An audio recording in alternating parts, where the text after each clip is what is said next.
No, today I will not explain all the topics. I will just touch the topics.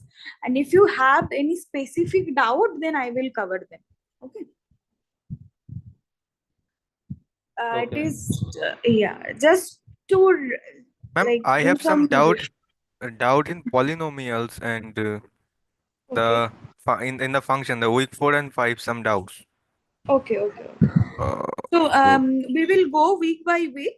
Then I will pick your doubt, but week by week. Okay, we will start from week 1. Then eventually we will go week 2, 3, 4, and so on. Okay. so ma'am, from which time you will start? Mm-hmm. Yes. From now you will start week 1, and Yeah. what is your target today? How much week you will cover? Uh, See, the target is up to week 9, but let us see how much we can cover. Okay. If it is possible to cover up to week 9, then I will cover up to week 9. Otherwise, how much, let us see how much it is possible, then I will cover. Ma'am, a small request from my side, ma'am. Will you cover, will you revise some topics, ma'am? Like all topics?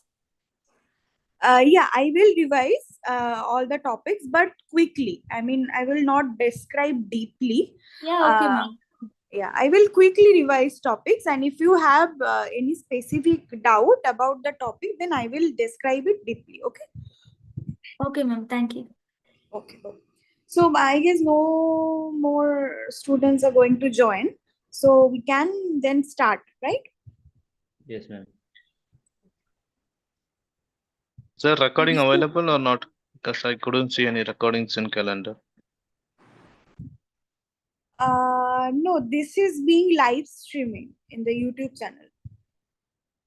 Okay, Yes, let ma'am. me check. It's Yeah. given on YouTube. Yeah. You don't need to find the recording. You can go to the live section in the main Okay. YouTube channel, and then you can find it. Okay. Sure. Title will be mentioned there. Yeah.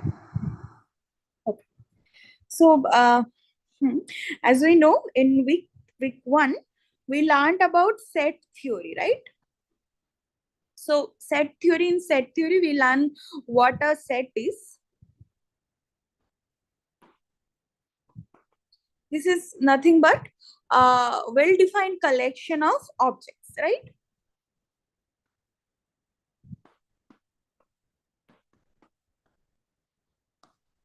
Okay. So this is the definition of set. Now we know about set and set operations, right? So I'm not going in detail with the set operation, because I guess all of you are comfortable with the set operations, right? Union, intersection, subtractions, right? Yes, ma'am. Yeah. So typically union means and. That means if you have two set A and B, so A union B means all the elements in A and in B. Ma'am, Right? union means or, ma'am. Oh yeah, sorry. Right. Thank you. Yeah. If I'm doing something wrong, just correct. Okay.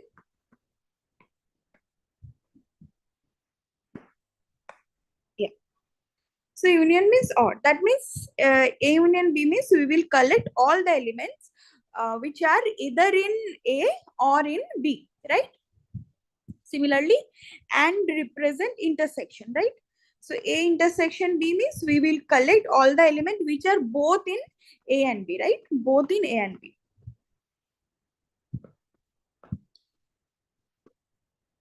And subtraction, that means A subtraction B means they are belongs to A but does not belongs to B, right? So this Ma'am, sign is one doubt. Suppose yes. the A set contain 1, 2 and B set contain 1, 2. When we will union A union B, then we repeat this 1, 2 two times, or we No. add this one just once? Yeah, we will add it just once. Okay. So A union B will be 1, 2. Okay. So if the elements is common, then for a typical set, we will consider it once. Okay. So if both the sets are same, then we will pick the set and we'll just any one of the set. Okay. And in that case, A minus B will be phi, right? The empty set, right? So this was the relation. Now you had some formulas uniting the about the union intersection of sets, right? And we can calculate the formulas using Venn diagram too, just like A union, B union, C. So any one of you can unmute yourself and tell me what was the formula for A union, B union, C. Cardinality of A union, B union, C was equals to N of A plus N of, yeah, please. N of A plus N of B plus N of C minus N of A intersection B minus plus A intersection. So okay, let me just tell you, whenever we are like representing something like that, summation of mod x, that means we will take all the sets. Okay, this is a simple representation. Okay. Similarly, because we are representing it like that in summation of A union B, that means we will take all the pair. Okay, that means AB, BC and AC. Okay, this is the simple representation. Okay. Plus now A intersection B intersection C. Just A intersection B intersection C. So this was the formula, right? So that means if you have three set A, B and C, then using this formula you can calculate this cardinality, right? A union B union C. And if they ask you about to like calculate the cardinality of A union B union C complement, then you have to just extract the cardinality from the universal set, right? Yes, ma'am. Okay. So in your quiz 1, you may have this type of questions, right? Yes, ma'am. Yeah, so this is the key point. If you have any written question, you have to form set, your universal set and set ABC, then you have to apply these formulas. Okay. Yes. So that is the formula A union B union C equal to A minus Yeah. A intersection B, is it? No, I just told ki summation A means this represent, summation A represent mod A plus mod B plus mod C. Okay. And summation A intersection B represent all, we will pair all the, like we will choose all the pair. A intersection B Okay. plus B intersection C plus A intersection C. Okay. So this is a general representation for this type of thing. Okay. In short, we can represent this number in short, we can just represent it with a single summation. Okay. So ma'am, it is nothing more than just a denotation. Yeah, yes, just a denotation. Yeah. Okay. Any doubt? No, right? So whenever we know about the set binary operation, so cross product is one of the binary operation, right? This is called cross product. And we know if we have a set, then A cross A means we will consider all the pairs AB both from A. Like we can also take two different set A and B. So A cross B is nothing but the set. Ma'am, I guess it is Cartesian product, right? Yeah, Cartesian product and cross product, they are same actually. Okay. So this is the Cartesian product where A belongs to A and B belongs to B. Okay. So these are the synonyms. Okay, you can use any one of the terms. Okay. Okay. Then we learned about relation. So a relation R on A is typically a subset of this set, right? Subset of the Cartesian product of A or the cross product of A, right? A cross A. Okay. So relation is basically, relation on A is a subset of this. So suppose, just for your sake, suppose we have a set with cardinality n. Okay. So what is the maximum number of relation we can define on A?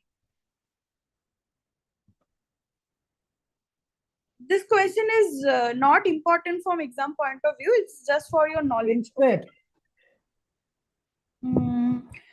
Okay, just why do you think it's n squared?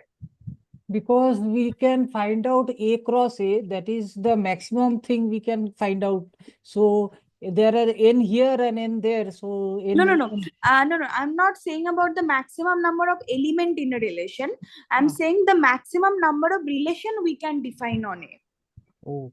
Let me write the question, then it will be clear, right? Ma'am, 2 2 power n. n. 2 power n. Okay. Any other answer? Ma'am, what is the question? N square. Yeah, I'm writing this 2 to question. the What is the power n. maximum number of relation N square. on A? 2n square.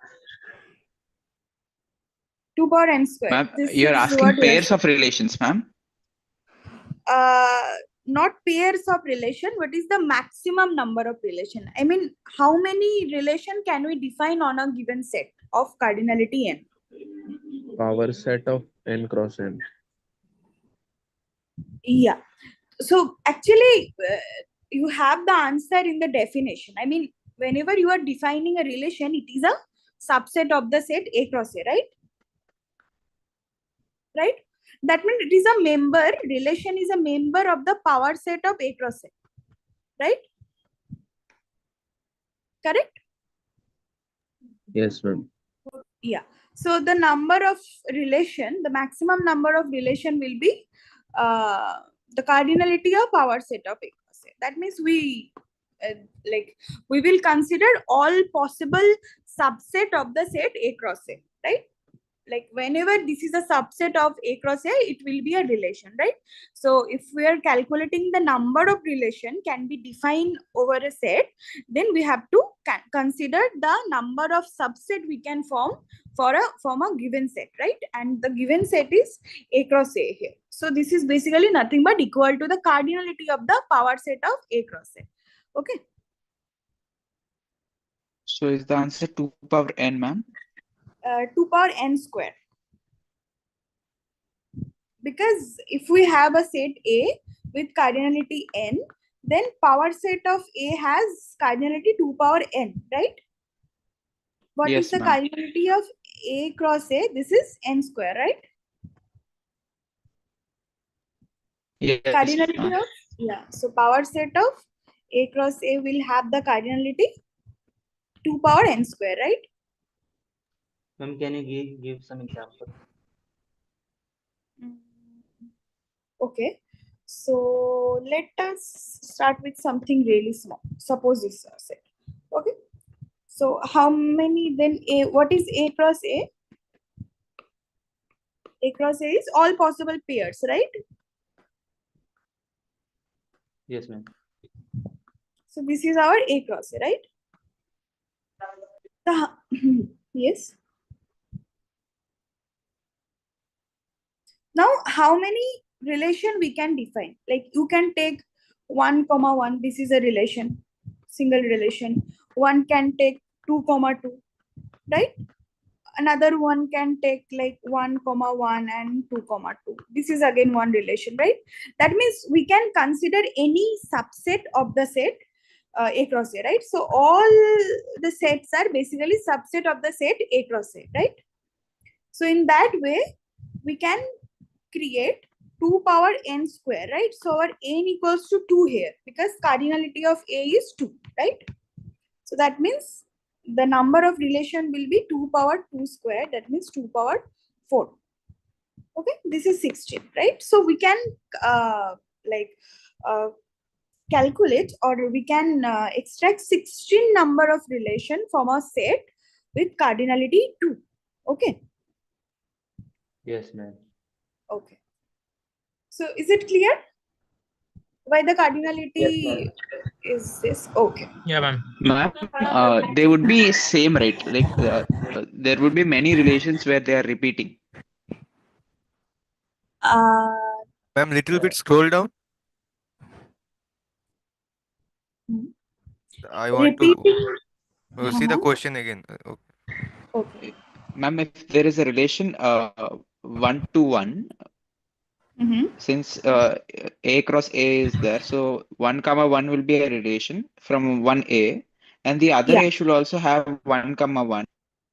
Then Yeah, they will be it may like have, it may having not the have. same. So Yeah, there is no problem, but no, this ma'am, it you will said, have compulsory, right? no, not compulsory. This is not compulsory, but because this is also one relation, but this relation doesn't contain 1, 1, right? But this is a relation. So basically, you can take any subset of the set A cross A, and it will be a relation. Because And you we are are not, talking about I'm we're talking talking about about just relations, relation. right? Yeah, only This relation, is not not functions. no, not function, only relation. Okay, so relation is So, any subset. so ma'am, here you want to say that if A contain n number of elements, then the number of relations can be possible from A cross A is 2 Yes. power n square, Yeah, right? right. Ma'am, could you, Yes. ma'am, I'm totally confused. Could you like draw, write down the relations which are possible, please, for this example? Because I'm getting only 2 power n relations. Because other relations would be the duplicate of these relations, which will be canceling out them, right? No. You No, you no. you are you are talking about 2 power n is the number of subset of A. Yes. Number of subset is 2 power n, right? So if you have this set, you can you can form 16 subset from this set. Like you can take one element, singleton subset there. So there will be 4 singleton subset, right? Let us count. Yes, ma'am, I got it now. Okay, thank you. Got it, Yeah, right? So need then not you can explain. Yes. take 2, then you can take 3, then you can take 4. And one possible is 5, right? So total there will be 16 subset of the set A cross A. And each of the subset will be a relation, but not a function. Okay? Okay, ma'am. Yeah. Ma'am, Okay. may I ask a question? Sure. It is in the ungraded assignment week 3, question number 13. The question is something like this. Consider Okay, the wait. It is from week 3, right? week 3 not Okay. graded. Okay, sure. But we will move to week 3, then you can Okay. ask it. Okay. Okay, After I'm week sorry. 2, we will move to, yeah, no problem. We can like take that out weekly. Okay. So okay, let us just finish it quickly. Then after relation, we know there are some specific type of relation. First one was identity relation, right? So what was identity relation?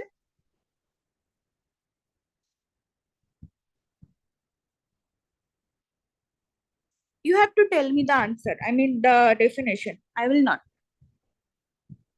Any one of you. A and A are same. And both of them are of the same. Yeah. So identity relation means specifically this set, right? Right. And what is reflexive? If A comma B belongs to R, then B comma A belongs to. That is symmetric. Okay. This is symmetric, right? I'm talking about reflexive. We can contain other elements, but also all the elements of identity relation should be in there in No, Right. reflexive. ma'am, for all x belong to A, there should be x comma x belong to R. Yeah. For all A belongs to A comma A should be in the relation R. So this is the definition. I mean, there can be any other element, but for this type of pair should be there. So in short, we can say identity relation is a subset of the reflexive relation, right? Yes. Correct? Yeah. Yes, ma'am. Yes, ma'am. And what was the definition for symmetric relation? A comma B is there, then B comma A is there. A Right. comma B is there, then Like B. directed graph. Undirected graph. Undirected graph. Right. Ma'am, what is a binary relation?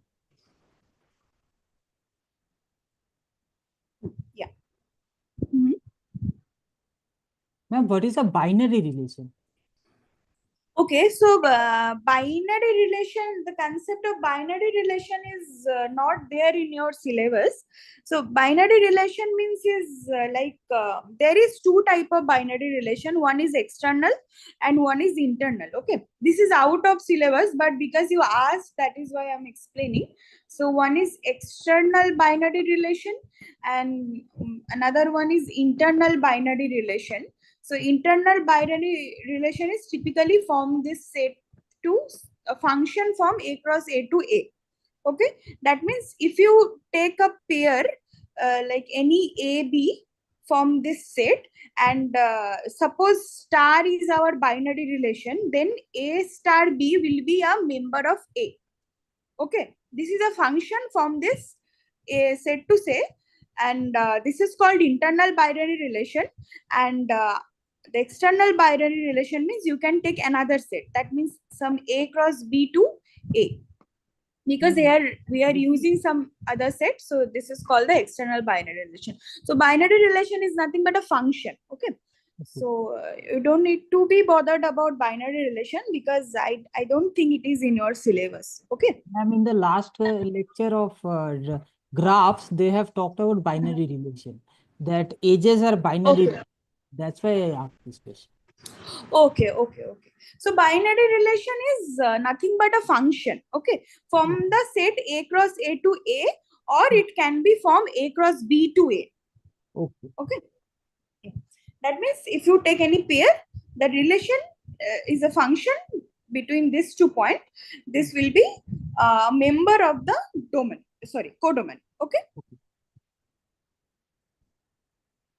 Okay, so this is the typical definition for binary relation.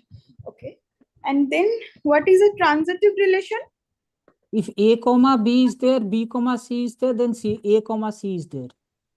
Okay, yeah. Sorry, B comma C is in the relation, then it will imply A comma C in the relation. And what is antisymmetric? If A and B is there, then B comma A must not be there. Like directed graph, mostly. No. This is asymmetric. Okay. What you are saying, it is asymmetric. I'm talking about antisymmetric. Antisymmetric, I do not know. Ma'am, like equal pairs could be there, like 1 comma 1, if and 2 comma 1 is there, then 1 comma 2 should not be there, then it's antisymmetric. 1 comma 1 could be there because For all if for all x comma y belongs to R, there shouldn't be y comma x belongs to R. Yeah. if so x we is can equal to y, typically- then we can include, ma'am. Yeah. Yes, right. So this is basically what you are saying. That means if x equals to y, then we can include. That means if both AB and BA belongs to the relation, it will automatically imply A equals to B, right? Yes, ma'am. Yeah, this is the definition. So these are the definition. This is just a quick revision. Now Also in may- transitive, if B comma C is not there, we can include A comma C. Like if there is need not be compulsory like A comma B and that would also. Yeah, because if there are A comma B and A comma C, then it will be just these two elements, or there can be something else which is not something contradicting this, the definition, then it can be a transitive relation. I mean, if we cannot find such condition, I mean, one element ending with this and one element starting with this, right? If we cannot find this type of pair, which is implying that this is not in the set, then we cannot say that this set is not transitive. In simple language, like if we want to discard a set to be transitive, then we have to basically pick an example. If there is no example which is contradicting this definition, A comma B, B comma C, then A comma C, then this set will be transitive, right? Yes, ma'am. Yeah. Okay. So, Ma'am, what is asymmetric? Asymmetric is not in your syllabus. Asymmetric It is something is which is not there, ma'am. No, antisymmetric is there, but asymmetric is not there, right? You don't need to be bothered about asymmetric. Yeah, yeah, Asymmetric it's is not there. something which is not symmetric. And antisymmetric is like A comma B, B comma A belongs to R, then A will be equals to B. Okay. Okay. So It must be the same element, right? I mean, the identity pair. yeah. Yes, yes. This must be the same element. Okay. So we just revised about Ma'am, relations. equivalence relation also is there. Yeah. So equivalence relation is reflexive plus symmetric plus transitive, right? This is the equivalence relation. So we will solve a typical example. You may have seen this type of example in your quiz 1. So just let us recall how can we solve this type of relation. So the A set is some natural number such that A is less equals to, okay, suppose it's 10, and suppose your B is A belongs to natural number, A odd, and less equals to 15. Okay. Suppose this is our A and this is our B. So we can define a relation XY subset of A cross B, right? So we can define the relation such that when X equals to, okay, when Y equals to 3x. Okay. So you may have this type of question. You may have seen this type of question in your quiz 1. Yes, Okay, ma'am. so just to recall and just to apply the definition, we will solve one example, and yeah, just take your time and let me know if the relation is, you have to check for all the definition, okay? Identity, reflective, symmetric, transitive, and equivalence.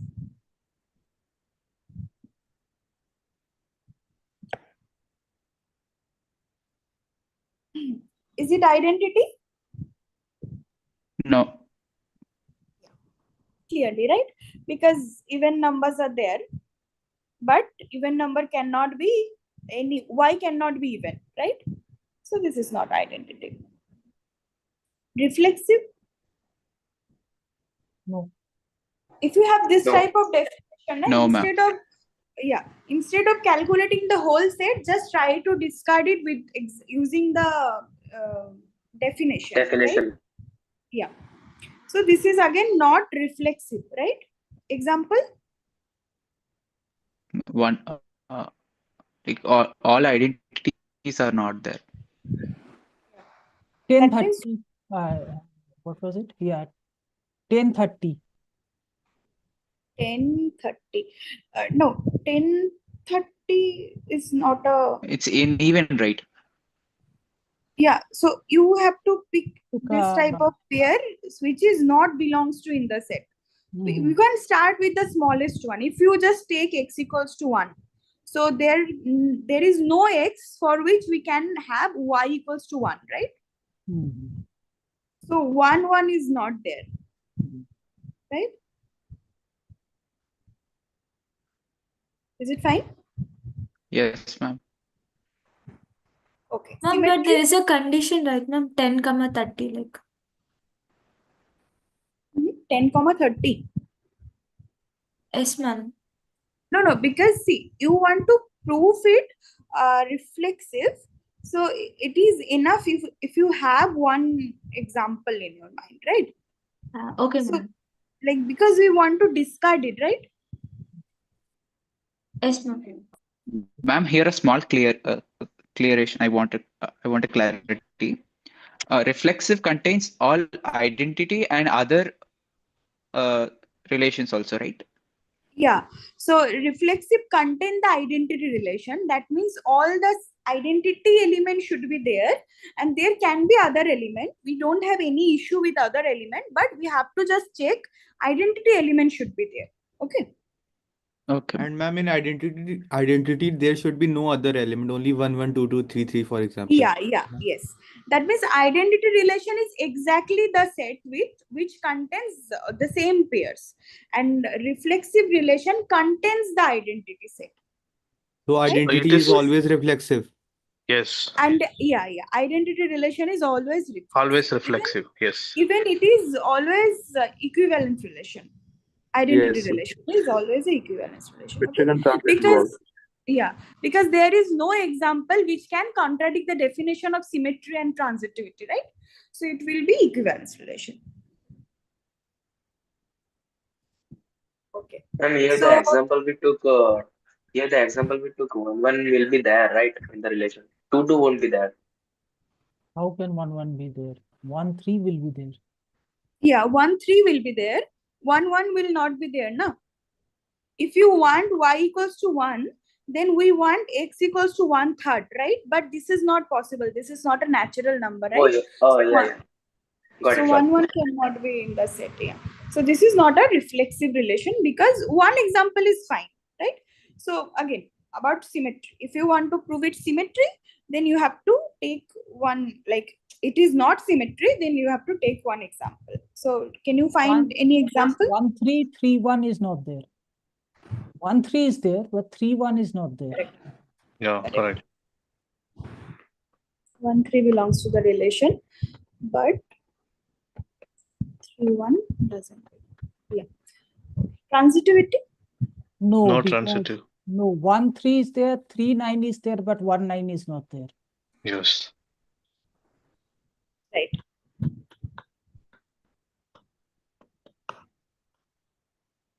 So again, it is not a equivalence relation. Ma'am, is because- the R relation 1, 3, 3, 9, and 5, 15 is the answer?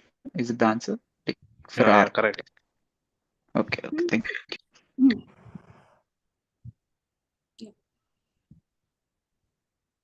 Okay. Okay, I guess this is clear, right? I mean, all the definitions, you all of you are comfortable with the definition, right? I mean, Yes, you can ma'am. apply the definition. Okay. Ma'am, would you please revise the injective and surjective relation? Sure. Injective and surjective relation, na, it is injective and surjective function. Function. Function, sir. That 1, 1 and on 2. Yes, right. 1, 1 and on 2. So what a function is? First tell me.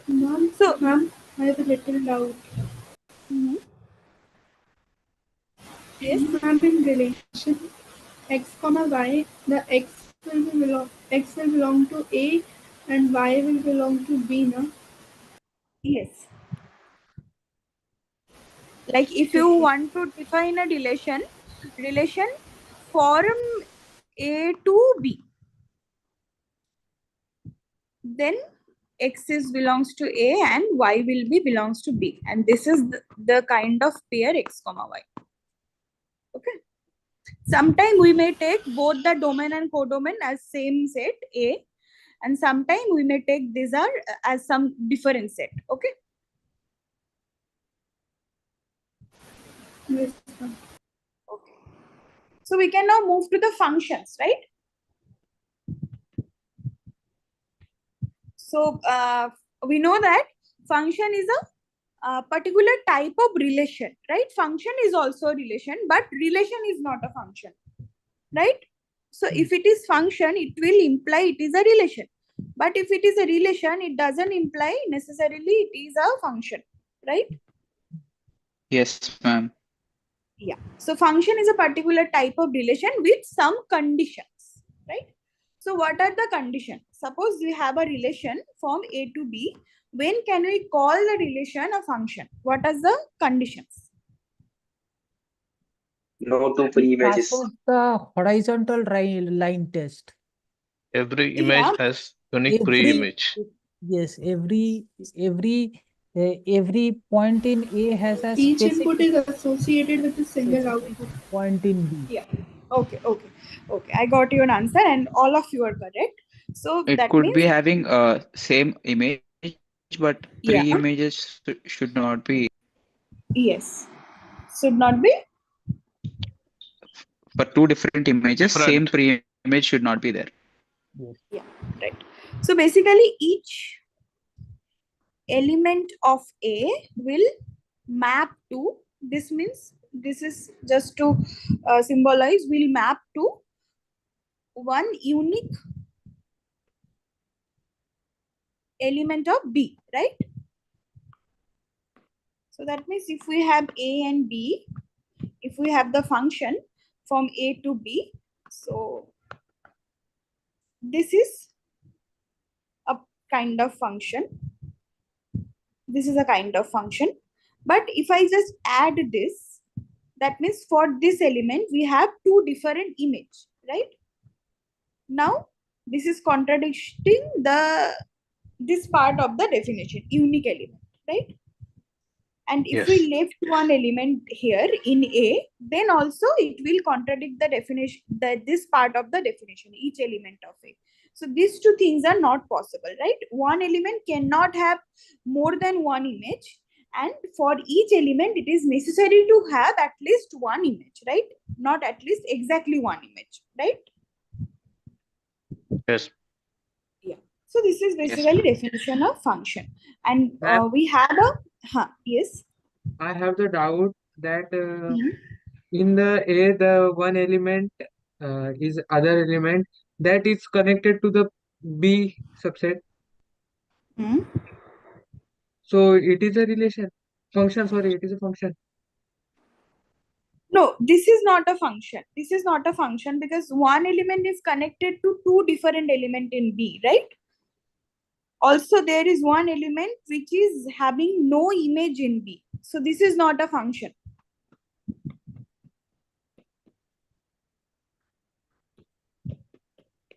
Okay. Ma'am, I had a small question.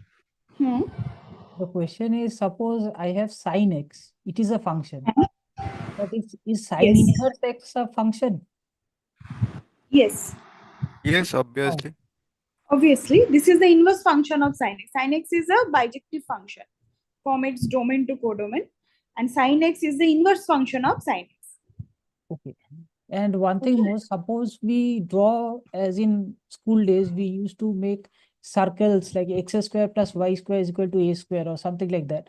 Is that a function or is that not a function? It looks it's not a function, but it No, this is a function. Why do you think it is not a function? it won't pass the vertical line test.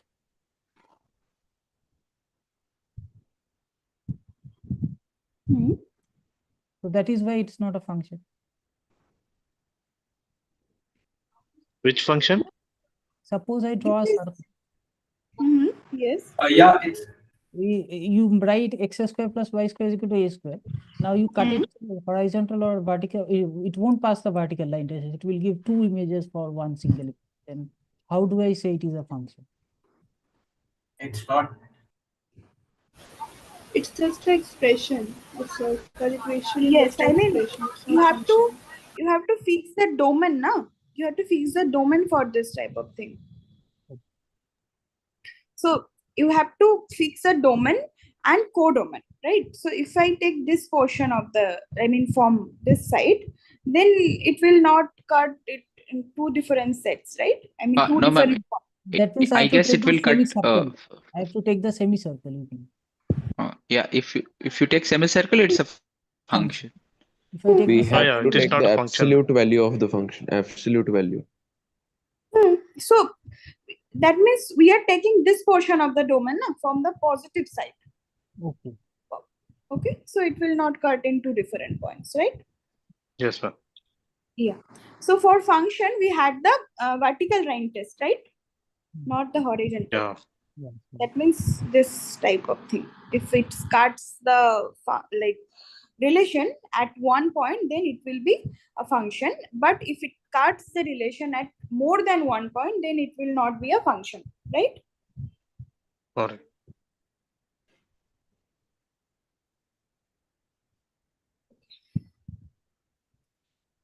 Okay. Then we arrive to a new term called 1-1 function. And what was the 1-1 function? Any one of you, just because we are revising, that is why I'm asking you the definition. Any one of you can unmute yourself and describe the definition. What was the 1-1 function? Only one Just domain, there should be a one range equal to codomain. codomain. Just No. No, that's all. 1-1. There should be only one pre-image for Every element output with B. is oh, you are asking associated about with 1-1. an unique Or, Yes. input. or every x1 not equal to x2, there should be not be f of x1 not equal to f of x2. Yeah, right. So if the images are same, that means suppose f1, f of x1 and f of x2, if the images are same, it will automatically imply the x1 points not are equal X1 to equals x2. to X2. X1 equals to X2. yeah, No. right? Yeah. Huh? And contrapositively, we can say if the points are not same, then it will automatically imply the images are not same. Correct. Yes, And ma'am. Correct? So That's true. ma'am, is this the is one definition and this is second definition. Yes. the Okay, ma'am. only example of them are monotonically increasing and decreasing function and no others? No, there can be some other function which are Please give me some not. examples. So Sinusoidal functions are also called one-to-one functions, I it think. actually depends. Yeah, it actually depends on the domain. I mean, if you have this type of function and if you restrict the domain, then you will get a the domain is that only that portion of the function will be there. So in that case also it will be a 1-1 function, right? He's Yeah, trying bijective. to generalize that if the function is increasing or decreasing, then only it's one-to-one function. But sinusoidal graphs also fall in the category of one-to-one. Can you repeat? I didn't heard you actually. Yes, ma'am. Same. I think he's saying even sinusoidal graphs are also one-to-one. What happened is one just said that if the function is increasing or decreasing, then it is one-to-one. So we can't generalize this because the Yes. sinusoidal graphs we have, trigonometric graphs, they are also increasing and decreasing also, but Yes. they are all having the one-to-one function relation. That means we can tell about one portion. I mean, if it is either increasing or decreasing, then it will be 1-1, but not the opposite one. Right? Yeah. Yeah. So if it is increasing or decreasing, then with the horizontal line test, we can say the function will be 1-1. But if the function is 1-1, we cannot say the opposite. I mean, it is 1-1, it cannot be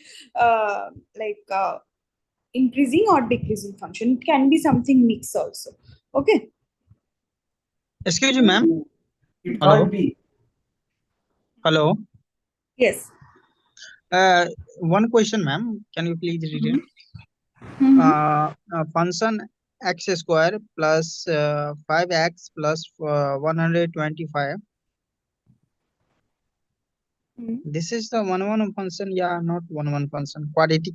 Okay, so whenever you will get a quadratic function, we know that a quadratic function always represent a parabola, right? And parabola will fail the horizontal line test. If you are taking the whole domain, provided you are taking the whole domain. But suppose you are restricting the domain from the axis of symmetry. I mean, suppose this portion is our new domain, then the function will be 1-1. Am I clear? Yes. Okay, yeah, one method just like put the value and both are value same, that is called the 1-1 function.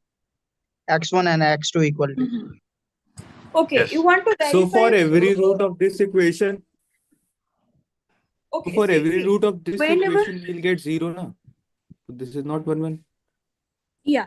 Also, like if you have this is for your reference. If you have the degree as something even, then it will be same if you have plus minus of same number, right?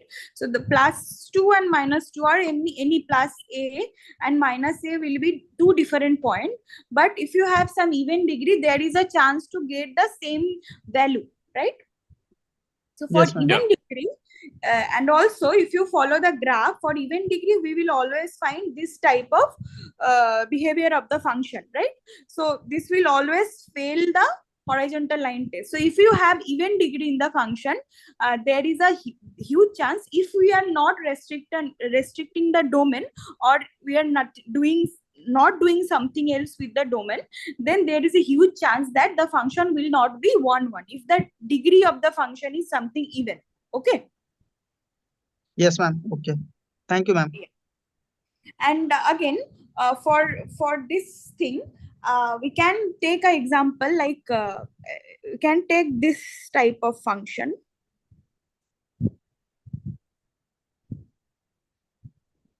Okay, we can take this type of function, right? So suppose this is our whole domain of the function. Okay, suppose this is 1 and this is also 1. So you can see this function will be a 1 1 function, right? But this is neither increasing nor decreasing in the domain, right? Because this portion of the function is increasing, but this portion of the function is decreasing, right? Clear? Yes, ma'am. Yeah. That means, in short, if I have monotonically increasing or decreasing function, we can directly say that it is a 1 1 function, but not the opposite one. I mean, a 1 1 function cannot be anything else rather than the monotonically increasing or decreasing. Okay, and this is the definition. This is the mathematical definition for the function. So. And also, this is one remark: if you have even degree for some function, there is a huge chance that the function is not a injective function. Okay. So this is the main definition, and this is the contrapositive way of the definition. Okay.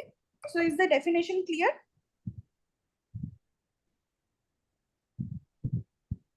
Any doubt up to now? No, ma'am, crystal clear. Then we have onto function, right? So what is onto function?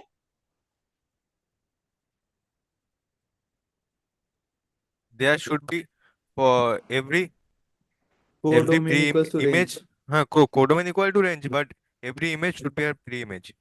Onto Yes, and excuse me, ma'am. Onto and surjective both are same, no? Yes, subjective and onto both are same. Onto or subjective. Okay. So sometimes for a instead of saying a function as a surjective function, we can say it as surjection. Okay.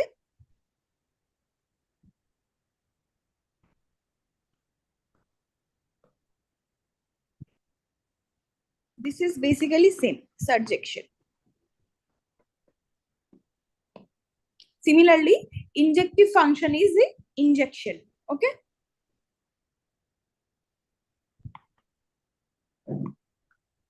I may sometimes call an injective function as injection and surjective function as surjection. Okay.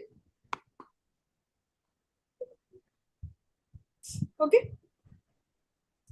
So surjective function means if I take any element from the codomain, it will imply that there will be some element in the domain such that the functional value of that particular element is y.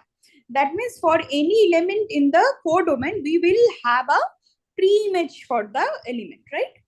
For any element, we will have a pre-image. That means the range set will be equals to codomain, right? This is the definition for onto function. Yeah. Okay. Okay, suppose just let us understand this concept graphically. Okay. Suppose this portion is our range and this portion is our domain. Okay. First of all, it is a function, right? This is a 1 1 Which function, one? right? Which one domain? This is our domain and this is our codomain. This bracketed portion, okay? And this bracketed It's not a portion is function. codomain. It's not a function. Why? Left Yeah. side you're left out. The negative of x-axis are left out. Then domain will be positive, I think. Now Like it is just fails on check out. horizontal line test. So it is not 1-1. Okay, So okay, it is. okay, okay. Yeah. Just up to now. Okay. Now, It's like 1-1 this. because horizontal line can No. cut It's cut in not only 1-1. one point. Yeah. So it is a function, first of all, right? It Yeah, will it pass is the a vertical function. line. There is a slight tilt. So it will be a function, right? Okay. So it will be a 1-1 function again, right? Because of the, sorry, it will not be a 1-1 function. That is what I'm Because saying. of It is not a 1-1. this line, right? Yes. Yeah. So this is not 1-1. Okay. Is it onto? So if my codomain filled, then it is onto. Yeah. So, yeah. That is what you have to understand from the graph. So it is on. Is it onto? Can you Yeah, it is understand from onto. the graph? Why? Because So we because have a space because the left in the codomain which does not have an image in the domain, so it is not an onto function. Right, very good. That is what I wanted to listen. I mean, yes, ma'am. this is the end point, right? But if I take this portion of the Yeah, codomain, missing, yeah. yeah, so this points doesn't have any pre-image, right? So because of this portion of the codomain, this function will not be a onto function, right?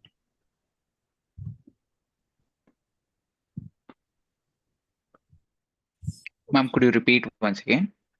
Yeah, sure. So onto function means the range should be equals to the codomain, right? That is what we know. And if I denote the codomain with the blue, so this portion of the y-axis is our codomain, right? That means this line. This is our codomain. Okay. And what is our range? Range means we will pick the points. We will pick the points of the which has pre-image, right? That means this is the range, right? Yes. So Yes, ma'am. I got it, ma'am. Yeah, now I got it. range is not equals to codomain, right? Yeah. Yes, ma'am. So this will Ma'am, not be a I have a question, small question. yeah. The question is that in exam, in order to draw a graph is pretty difficult. So sometimes, so the point is, if they ask you, is it a onto function or a surjective function, how do I get to Yeah. approach Yeah. that? Okay, so you have to check this type of thing via the definition. Okay, so do you have any example in your mind so that I can solve this? Any example you want to prove it 1-1 or onto? We will work. 1 by 1 plus e to the power minus something e to the power minus pi x. Minus pi x. This is your function fx, right? Now how do you go? Okay. And now you have to find the domain and codomain. So what is the domain of the function? Domain, I think the entire real line. Yes, correct. And what is the codomain? Again, entire real line, right? No. The positive portion of the real line, right? Yeah. R plus. Actually, Not the what I think it will be like it will exclude the 0, like from 0 to infinity. This, right? Might be. We have to test with limits, I think. Yeah. So this is basically general. I mean, because we And know what is the issue exponential with function. 0? And what is the Okay. issue with taking 0 as x? Okay. So we can take 0 in the domain, But we cannot find any pre-image for 0. I mean, I am calculating the range here, right? So if 0 is the image, is there any point for which we can have the pre-image? I mean, if we have this equals to infinity, then only we can have 0, right? But infinity is not something valid, so 0 will not be in the set, right? Yes, ma'am. Yes. So first, this was a step 1. In such a way, we have to first define the domain and the range. Okay. Now we will check whether it is 1, 1 or not. So we had this two definition.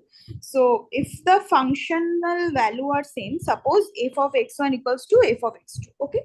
We are first working with 1, 1. Okay.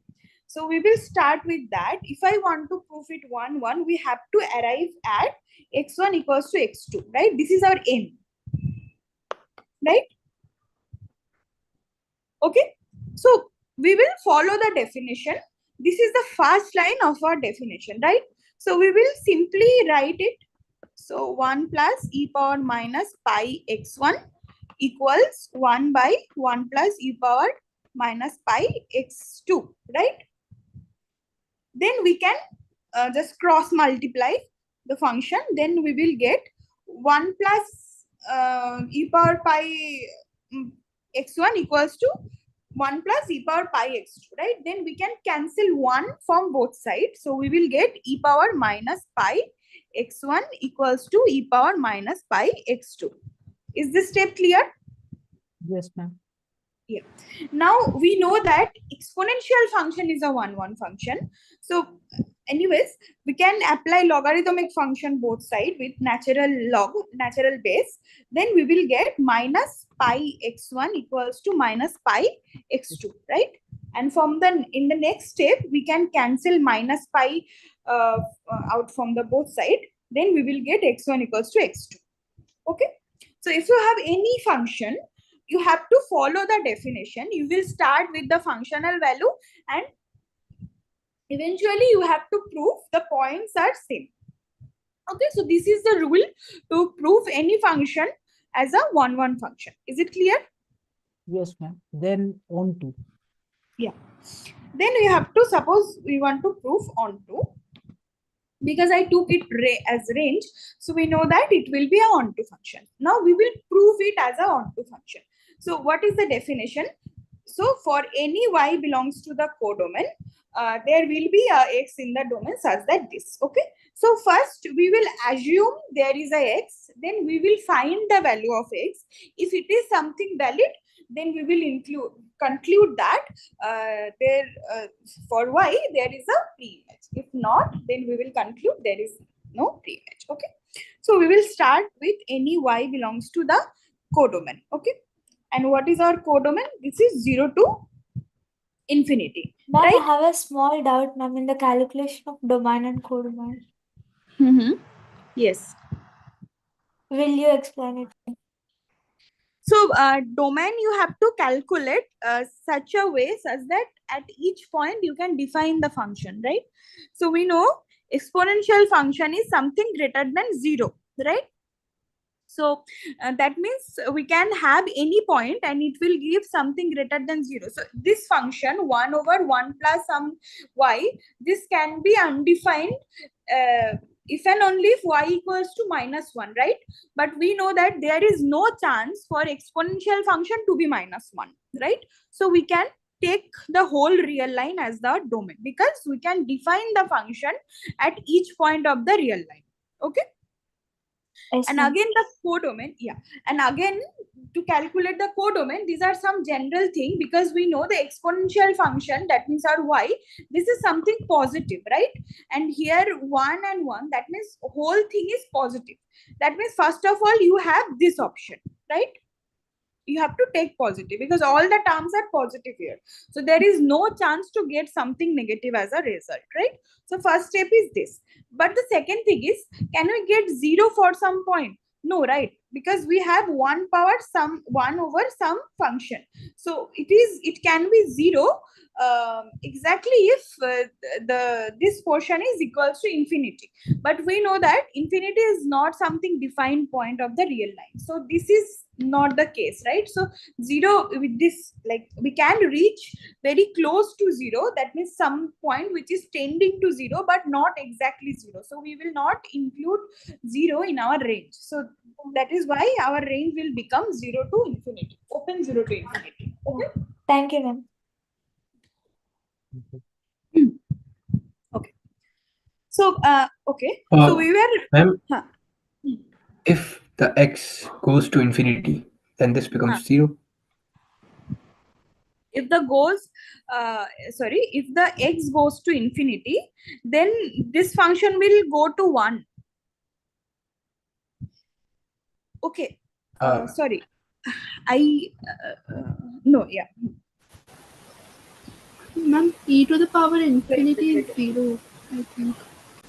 I guess the range will be 1 to infinity, if I am not wrong.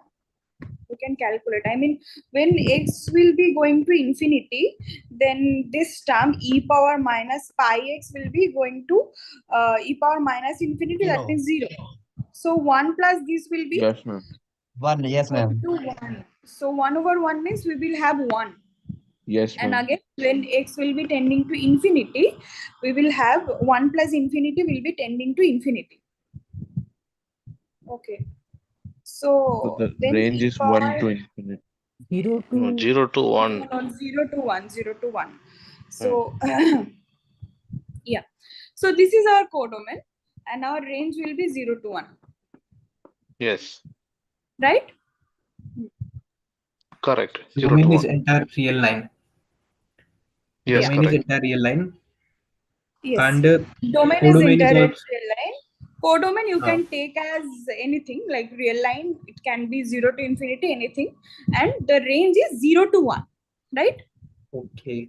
Correct. And if the question is given that if question specifies that codomain is 0 to infinity, then it will be falling into the क्या was it? 1 to Codomain can be anything, into. but range should be something specified. Yeah. You have to check in the Ma'am, how boundary could be the range from 0 to 1 only? because we have to check at the boundary points, right? Boundary points of the domain. But here we know that the boundary points are infinity and minus infinity, right? So when x is tending to infinity, this term will be tending to 0, right? And Yeah. suppose this is y, so this is tending to 1. That means 1 over this, 1 over 1 plus y will be tending to 1. So we will have 1. Again, when x is tending to minus infinity, then e power minus pi x will be tending to infinity, right? That means 1 by 1 plus y will be tending to 0, right? Yeah. So we will have the boundary 0 and 1 in the range. Okay. Okay, so Ma'am, our which range is tending towards 0 at last? 1 power? if x is tending to minus infinity, then our function will be tending to 0. And if x is tending to infinity, then our function will be tending to 1. Okay. Okay. Okay, let me write it here. If x is tending to infinity, then if Ma'am, x is is e tending power to minus infinity is 0, ma'am? yes. E power infinity is 1, ma'am. Yeah. Now, e power infinity is tending to infinity and e power minus infinity is tending to 0. Okay. So, ma'am, we can't specify the functions to be onto because the codomain could be anything. Yeah, if you have the range as the codomain, then the function is onto, right? So it is good. We have the codomain. Suppose we have the codomain as 0 to infinity and range is 0 to 1. Okay. Then we will see the ontoness. How can we calculate the ontoness of the function? Okay. Like, is it clear up to now? Yes, So yes, yes. Yes, now yeah, clear. yeah. If it's, we can see now, if the point is something beyond range, then we will have some problem to define x. But the point, if the point is from the range, then we can define x. This is what we will see now. Okay. So suppose, just suppose, there exists x belongs to real line such that the functional value of x is equals to y. Okay, that means 1 over 1 plus e power minus pi x will be equals to y, right? So we can write it as 1 plus e power minus pi x equals to 1 by y, right? Then e power minus pi x will be 1 minus 1 by y, which is y minus 1 by y, right? Then minus pi x will be equals to ln y minus 1 by y. Now you can see if y belongs to 0 to 1, then we don't have any difficulty to define ln of y minus 1 by y, right? No, if it is 0, then we have a problem. That is why we are taking open 0 and 1, right? Yes. So if we have 0 or 1, we can write it as ln y minus 1 minus ln y, right? So if we have y belongs to open 0 and 1, then we will not have any problem to define our x, right? That means if y belongs to this set, then x is defined. But if y belongs to the codomain 0 to infinity, then can we define x? Is it possible to define x in that case? No, ma'am. Because at y equals to 1, we will have ln 0, right? Which is not defined. So that means we cannot define x in this codomain, but we can define x in the range, right? In this set we can define x, but in this set we cannot define x, right? Actually, a small doubt, ma'am. What's the difference between codomain and range, ma'am? Okay, so range is the collection of all images. Okay, that means if you have, suppose this is our A, okay, suppose this is the function, okay, then this is our codomain. The whole set is our codomain, but our range is this small portion. That means collection of the images. Okay. Okay, ma'am. Thank you. That Ma'am, means what is if the criteria? Hello, ma'am. What is the criteria for range equals to codomain? Yeah, I mean, if Sorry, the function is on range equals to domain. range equals to domain. Yeah. Range is not necessarily equals to domain anytime, anywhere. No, range is subset of codomain. Okay. See, range is subset of codomain, right? But if the function is onto, then range will be equals to codomain. Okay. So here we can see if I take our codomain as 0, 1, then the range is equals to codomain. That means the function is onto. That means if I follow the definition, we can take any y from this codomain and we can define a x which will be valid pre-image for the point y, right? But if our codomain is 0 to infinity, then there are some point for which we cannot define any pre-image. So if the codomain is this, then the function will not be onto. But if the codomain is this, then the function will be onto. Okay? Sure, Is it clear? Small doubt. The point is that who will define the codomain? In the question, they will say that this is my codomain and find out the onto, or I will separately find out codomain. So if in the question, if you any one of the question you may have asked, I mean, if you like one probability is you can have the question to calculate range and domain and codomain. In that case, you have to calculate the codomain or range. And the second thing is there will be the range, codomain or the domain will be given in the question, and you have to check whether it is a 1, 1 or onto function. Okay. So, these are two different type of question, because here I am explaining, that is why I am covering all the probable question in a single problem. Okay. So, ma'am, what is the codomain for this function? Okay, so that is what I said.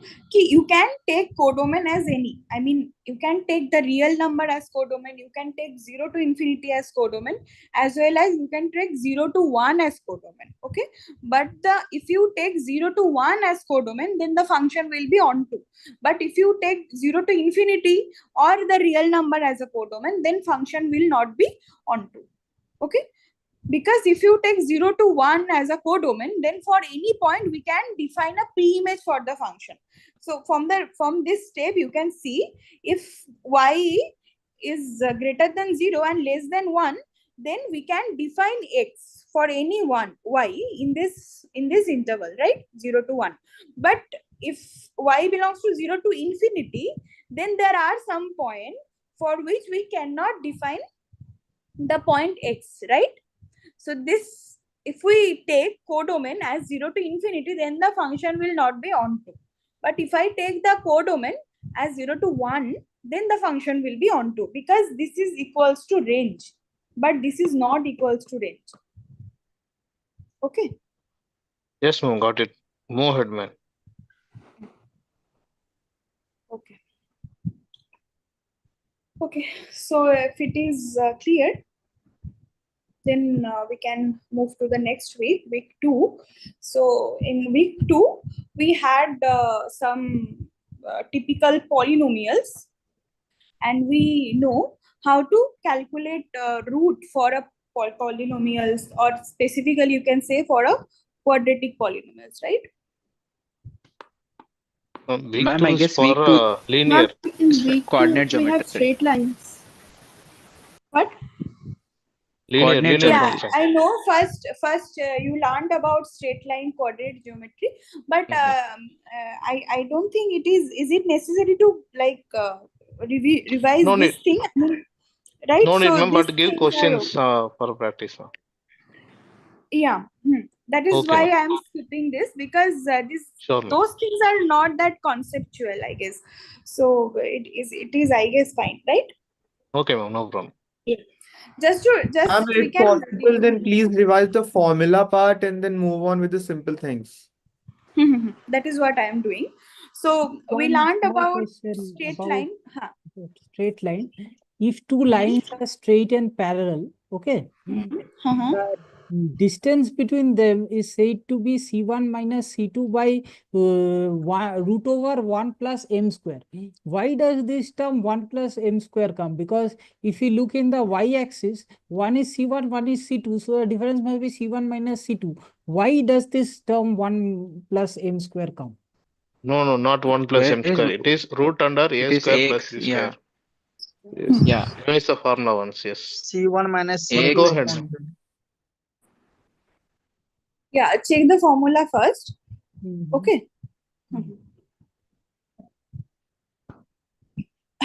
Then we learned about some section formula and all, right? Like if I have a line and if I cut it into m is to n, then we can compute the coordinates. These are suppose 3 coordinates. Then we can compute any one of the coordinates using the section formula, right?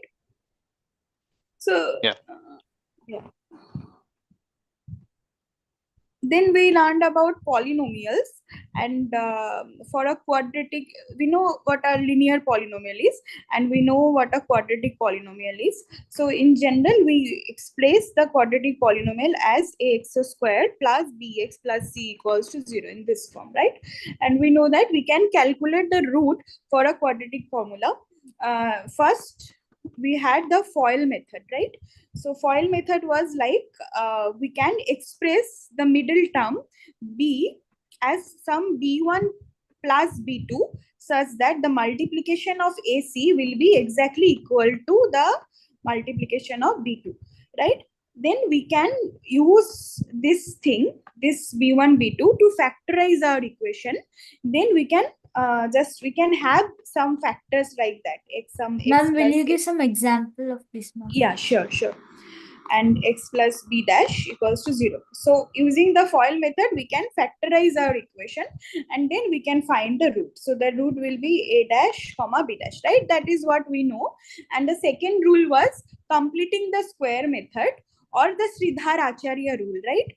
So from using this, we can directly calculate the root, which is minus b plus minus root over minus b square minus 4ac by 2a, right? So this was the Sridhar Acharya rule. This is the way to calculate root from the equation directly, right? And this term b square minus 4ac is called the discriminant, right? So we had three options. If this is greater than 0, then we know we have real distinct root, right? So clearly, if it is greater than 0, we will have a positive number and we will have two different roots, right? If it is equals to 0, then we will get one real root. That means we will get the repeated real root, and this will be exactly equals to b by 2a, right? Excuse me, And if ma'am. it is, Yes, ma'am. One method revision session is very nice. You know, book IIT Madras is provided. Everything is written just like a short format. Then 2 hours is completed. Everything revision. can you repeat it? You were talking about some book. Yeah, of course. IIT Madras, you know, one book, 1 to 4th and 6 to 8. That Graphs. M1, M2, M3, volume 1 है ना? That one. That. Yeah. So what is Okay, what's so it? is there Everything any? is included. Yeah, yeah. Okay, all the formulas and all. Okay, if you want, you I can mean, follow, that's the but theory part only. No explanation is there. I mean, not that much. yeah, I mean, I don't think it's necessary to follow any book. I mean, if for Yeah, the ma'am. formula just because these Yeah. things you can take from the slides too, right? And you have the slides, right? Mhm. Yes, ma'am. So if you have the slides, it's enough. You don't need to take the book. Yes. Excuse me, ma'am. Now it is the time to take the week 3 question of quadratic, that which I could not do in. Just just wait for some time. I will move to week 3 and pick your doubt. Don't worry. Okay. And the other option was this discriminant can be less than 0. In that case, we will get something with which includes iota, right? That means it will be a complex number. So this is the case what we will not consider because we are only bothered about real number here. So this was some formula. Using this, we can solve this. And we were talking about an example of FOIL method. So suppose we have some, let us deal with some easy example. 3x squared plus 13x plus 10 equals to 0. So any one of you, can you tell me how can we break the term b such that we can use the FOIL method? 10 plus 3. 10 plus 3, yeah. Yeah, 10 plus 3.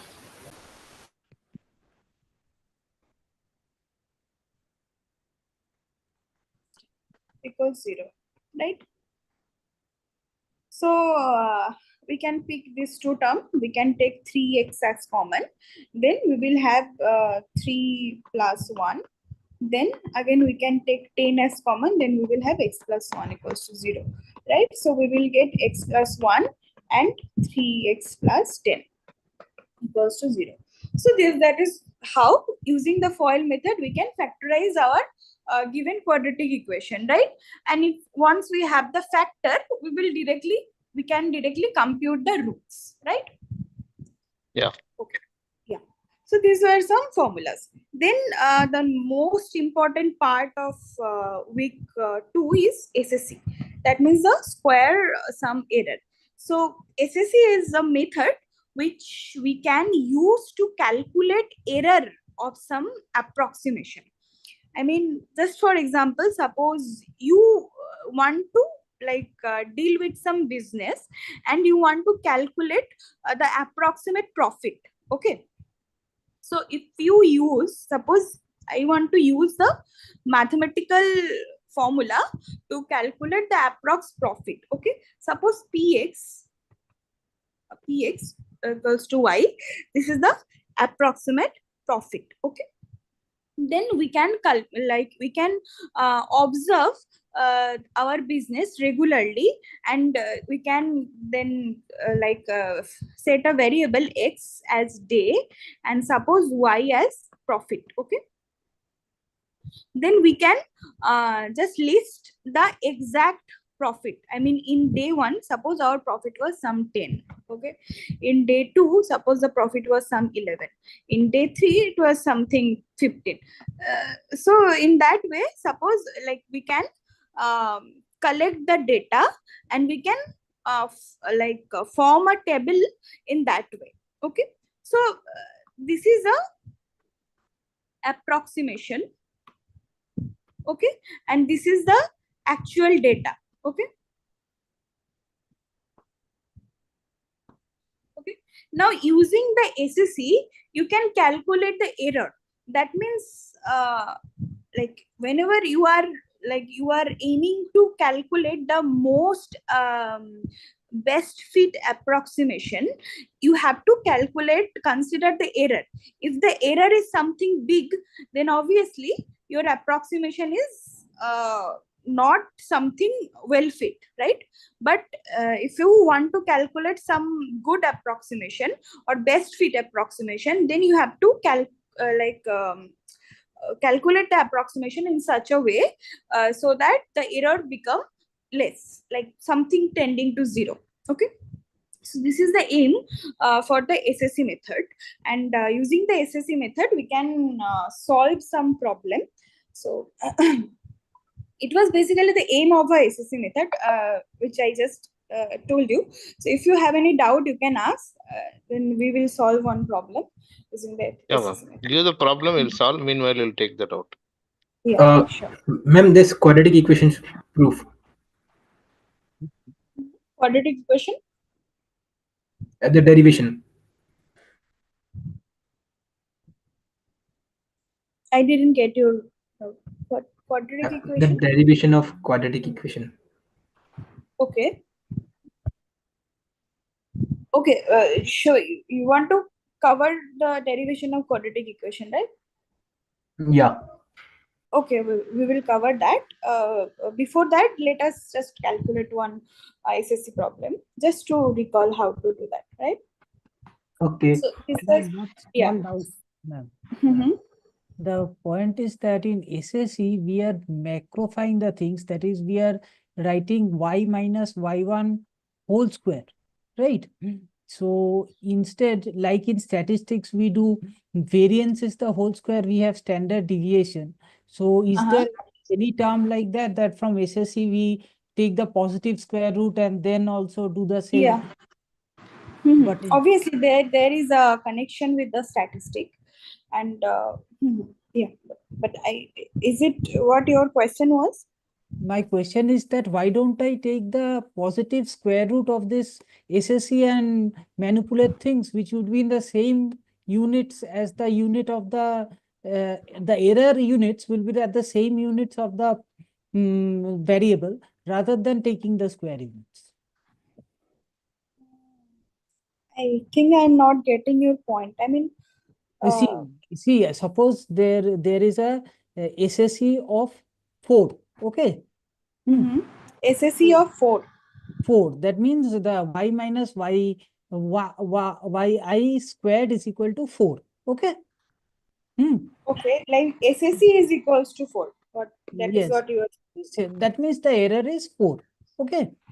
So yeah, square sum error is 4. Yes. Yeah. So that is the in your example, it is the profit or day or product, right? No. This is not the profit. This is the error between the approximate profit which you have calculated via the formula or the equation and the actual profit. I mean, this is the error between the approximate and the actual I'm talking about the units of the error must be that of the profit squared, right? So instead of that, if we take y minus y I squared whole root, the positive side, that will be the profit, and in the term the error would be less, but it will be it should be in the same fashion as that of the product. So why don't we take that term? Why are we focused on this term? I mean, you want to take a square root over the SSE. Yes. And say that the error is 2 instead of 4. Right? We don't take a square root because we want to avoid the plus minus type of thing. I mean, if you take square root, then there will be some ambiguity, right? I mean, there the sign can be plus, the sign can be negative. So in that case, you will get to Can we you take the can positive square root? No.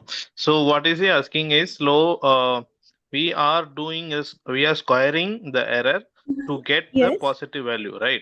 So what is he saying? Again, we supposed to make it a square to get back to the same unit. So what happened here is if you are getting a minus in the sense, so you'll be having root of -2 or minus, it is not defined. Yeah. So it won't work out. That is what his question. Yeah. Yeah. So Okay, that got it is or not? No, I No, I'm won't get a asking you. -2. I won't get a -2 because any whole square cannot be less than 0. If I can make it as if it is a only one, okay, so y minus y whole square and root if I put, so obviously that I will be getting 2 into 1 by 2, I will be getting minus only still. So you just work out, because it is a linear approximation, we are considering the predicted value as well as the actual value, what is the difference. So that for that we are making the linear approximation. So I mean linear equation, right? So that is called as SSE. He is just comparing with that statistical, the standard deviation and variance. So that is totally different, little bit. yeah. Hmm. Okay.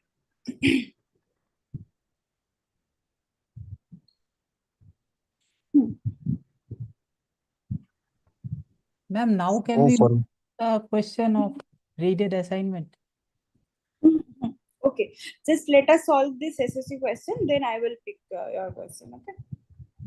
What is the question? I'm writing the question. So suppose this is the approximation and we have the table.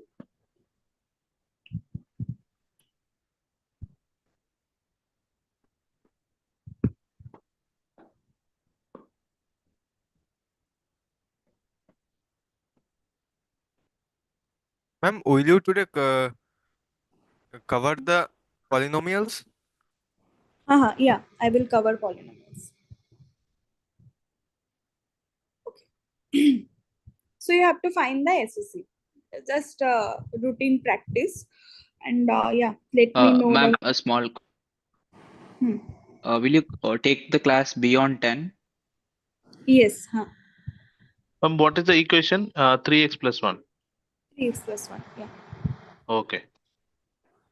So because we started from 9:20 maybe, then the usual ending time 8:20. should be 10:20, but we can like extend some more time. Okay, some 10:30 or say 10:40 maybe. Yes, ma'am. 1.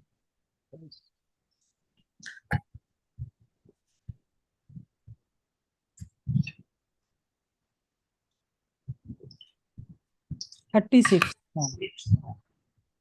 Yes, 36. So all of you are agree with 36? Okay, let us do it quickly. So our y Yes, is ma'am, 5. 36. Okay. So have I to do it or is it fine if I lift it? No, ma'am, there is no need to Please do do it. it. Just Please do it, ma'am. Okay. No need to solve, just write the equation. Enough. Yeah. So this is our y1, suppose. Okay. So y1 is 5. And what is y? 3x plus 1. That means 3 plus 1. That means 4. Right? y2 is, so our first error 1 is 1. Right? 5 minus 4. We will calculate the approximate, I mean the modulus value. Okay. y2 is 7. Then what is the value for? What is the value? If I take x 7. equals to 2, this will 7. be 7. 7. Same. y3 is 9. What is the value for y? 10. y4 is 10. y 13.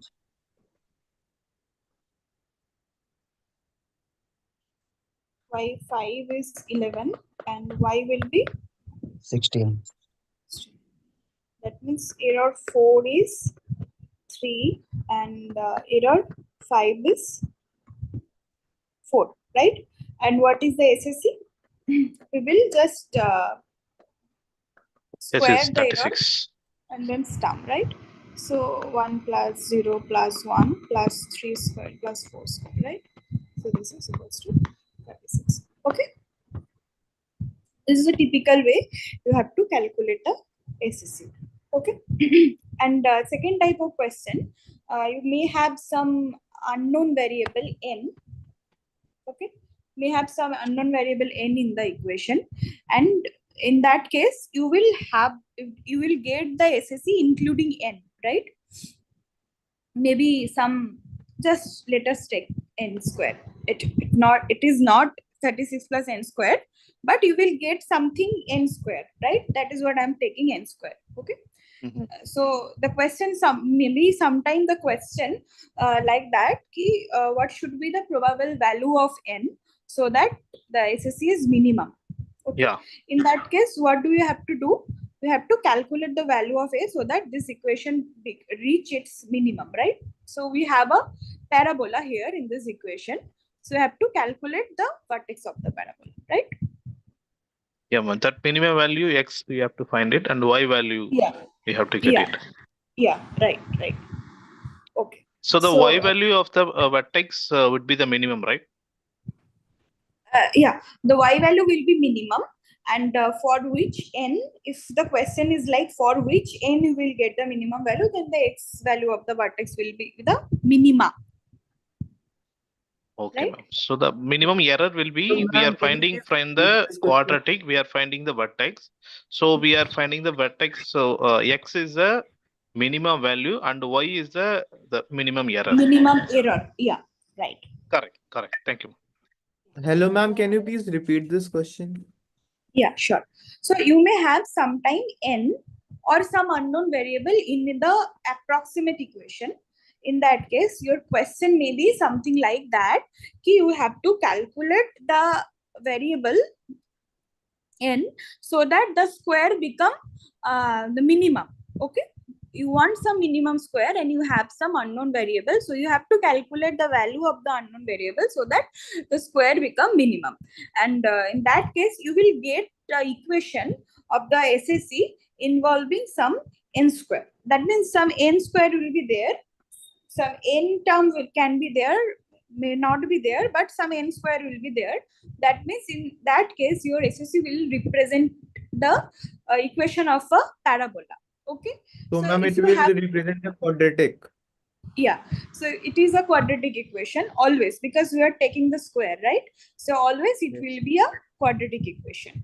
And in that case, if you are asked to calculate the minima, then you have to calculate the minima of the parabola, which is nothing but the x-axis of the vertex. And if you Minus have to, by x. yeah, that is what you know, how to calculate the x coordinate of the vertex. So this is the minima, and in order to calculate the minimum value, you have to calculate the y-axis of the vertex. Okay, I mean vx, the x-axis of the vertex is minima.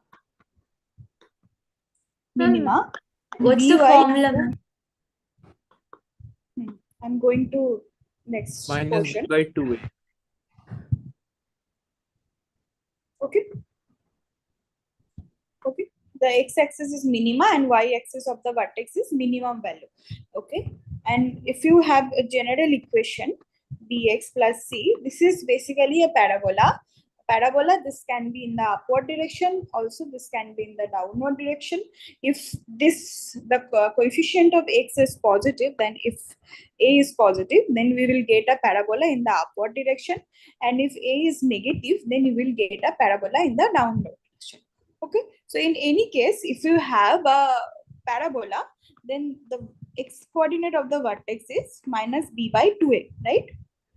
And the y coordinate of the vertex is nothing but, suppose this is your f of x, so this is basically f of bx. Okay, and the vertex is basically Vx comma Vy. That means this is the x coordinate and y coordinate of the vertex respectively. Okay.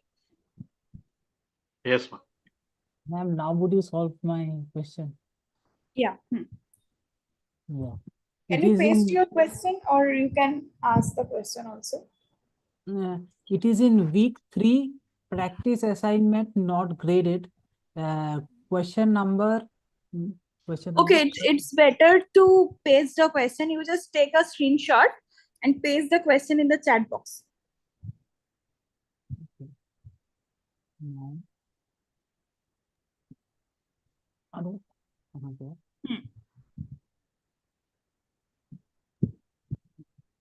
Can you hear me? Yes, ma'am. I can. Yeah. Yeah. So you just take a screenshot and paste the question in the chat box.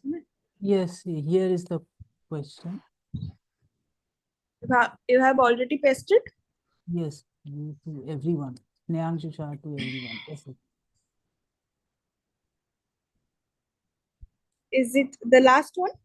Yes, the last one. Consider the quadratic function. Okay. From the part that they are doing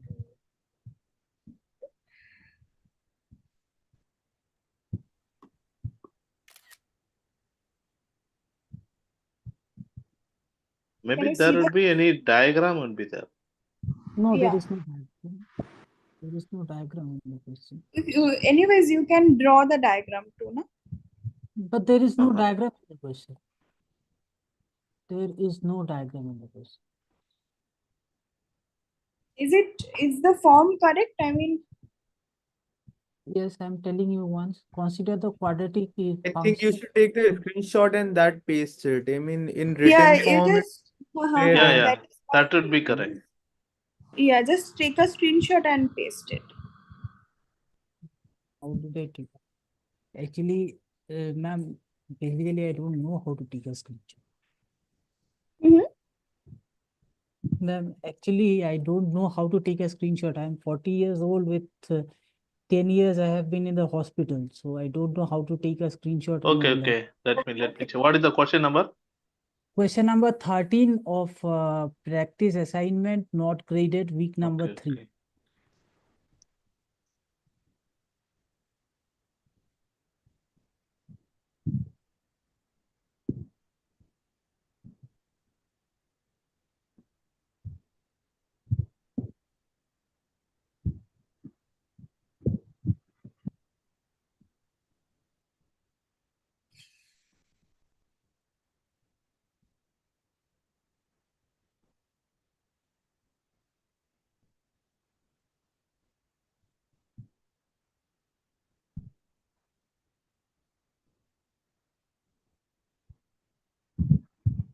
Got it? Yeah.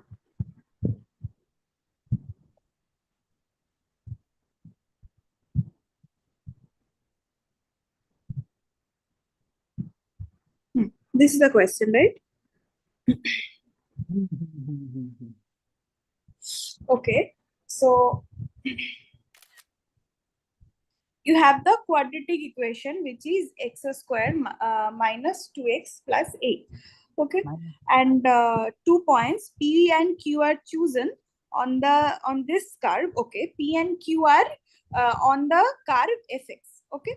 Such that they are 2 units away from the axis of symmetry, and R is the point of intersection of the axis of symmetry and x-axis. Okay.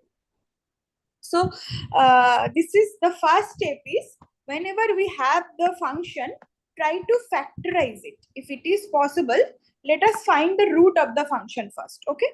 So what are the root? What are the root of the function? 4 and minus 2. 4 and minus 2. That means we can express the function like that, right? Is it fine? So our fx is this, right? That means if I draw the function, this will be like that. This point is our minus 2 and this point is 4, right?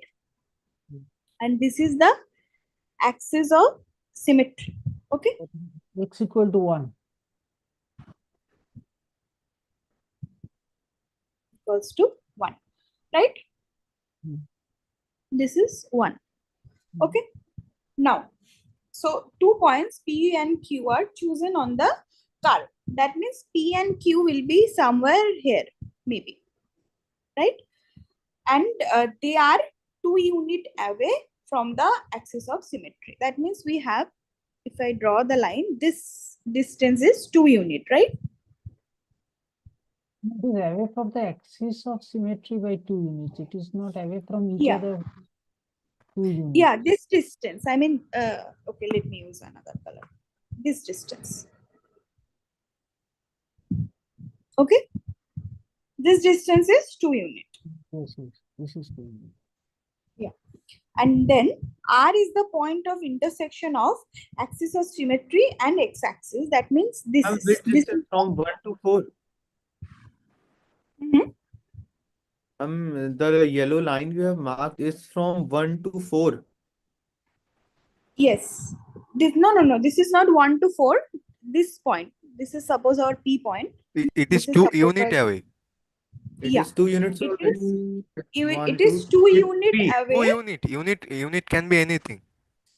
Yeah. Okay, so here, yeah. So here unit is the same for the problem. So 2 unit hour means the distance of P from the axis of symmetry is 2. That means obviously this point, the x-axis of this point will be 3, right? Ma'am, a Yes, small ma'am. doubt, ma'am. How did you calculate point of axis of symmetry? It's Axis y of is symmetry, equals it minus is, b by you have 2. to calculate the vertex, and y equals the x-axis of the vertex is the axis of symmetry. This is the formula. Okay, ma'am. It's y equals to minus b by 2, na ma'am? Yeah. Yes. Y equals bx. This is the axis of symmetry. Okay. So next, R is the point of intersection of axis of symmetry and x-axis. That means this point is our R, right? This point is our R. Okay. And S is the vertex of the curve. That means this is X, S. Okay. So we have P, Q, R, and S. Okay. So based on this, we have to check the following questions. And the first question is, what is the height of the triangle PQR? So we have P, we have Q, we have R. So this is the triangle PQR, right? QR. Okay. This is the triangle PQR. And the height of the triangle means this is the height of the triangle, right? So we have to calculate the blue shaded area, right? So we know what R is. If we calculate this point, suppose this is some capital X, then we can calculate the height, right? So can we calculate this point? It is on the x equal to 1. So x is equal to 1 for this. Then Yeah. Ma'am, you are talking about which point? Mark again. it is marked on the x is equal to 1. So x is 1 here. This point. You have to calculate the green point. Oh, this point coordinate. Yeah. Coordinate of this point. So, what we can say from the naked eye, that the x coordinate of the point is 0 and the y coordinate is negative. This line is x equals to 1. So x coordinate. Oh, x coordinate is 1. So ma'am, one put 1 in the equation and we'll find the y. No, So, ma'am, this point is not in the line of, I mean, not in the curve, na. So we cannot calculate the y coordinate by putting Yeah. this on the curve. But we know the x coordinate of the P, right? What is the This x is coordinate? 3, Oh, it is 3. 3. right? Because it is 2 units away from the axis of symmetry. And axis of symmetry, the x coordinate for axis of symmetry is 1. Is That 1. means the So x 2 plus 1 yeah, equals to 3. 3. Yeah. And we know that P is lying on the curve. So we can now calculate the y coordinate of the point P, right? So what is the y coordinate of the point P? I have to put it in the equation. Yeah. That means f of suppose Py, y coordinate of P, this is 3 square 3 minus minus 2 into 6 minus 8. So what is the final? 3 minus 8. That is 9 minus 14 equals to minus 5. Ma'am, will you again explain x coordinate of P, ma'am? 3. okay. So this distance is 2 kilometer. Sorry, 2 unit, right? Yes, ma'am. Yeah. And the x coordinate for axis of symmetry is 1. Now, if you move 2 from 1, then it will be 3, right? Okay. They're moving towards the x-axis, like following the x-axis 2 unit from the axis of symmetry, and axis of symmetry is already 1. And then if you were moving 2 unit, then it will be 3, right? So the x coordinate of P will be 3. Okay. Okay, ma'am. Thank you. And we know that, yeah, and we know that P is on the curve, so we can calculate the y coordinate of P, right? So now this line is a straight line, and the y coordinate is fixed for this line, right? For this whole line. So for this point, the y coordinate will be minus 5. Am I right? Am I right? Yeah. Minus 5. Yes, ma'am. For the green point, the x coordinate is 1 because it is on the axis of symmetry, and the y coordinate will be minus 5, right? Because the y equals to minus 5 line is same for all the points P, Q and the green shaded. That means our point X, right? Ma'am, how did you get minus 5? It is minus 11. Yes, ma'am, not minus 5. No, it's minus 11. 9 minus 6 minus 8, no? 2 minus 11, sorry. Yes, ma'am, then minus 3 minus 8, it's minus 11. Yeah. Of It's yeah. minus It's 11. not minus. Huh? Minus. Who is saying that? Minus 11? Bro, calculate again using the calculator. Minus 5. It's a easy. Class 1 2 calculation. Calculating minus 11. I am also getting confused. Yeah, yes, ma'am, it's minus 5. It's minus 5. Okay, this I'm is 9 minus 8. 9 minus 9 minus 8 minus 9 5. minus 6 is positive 3, and positive 3 minus 6 is minus 5.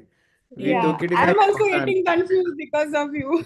This simple plus minus, I don't get like confused with this type of thing.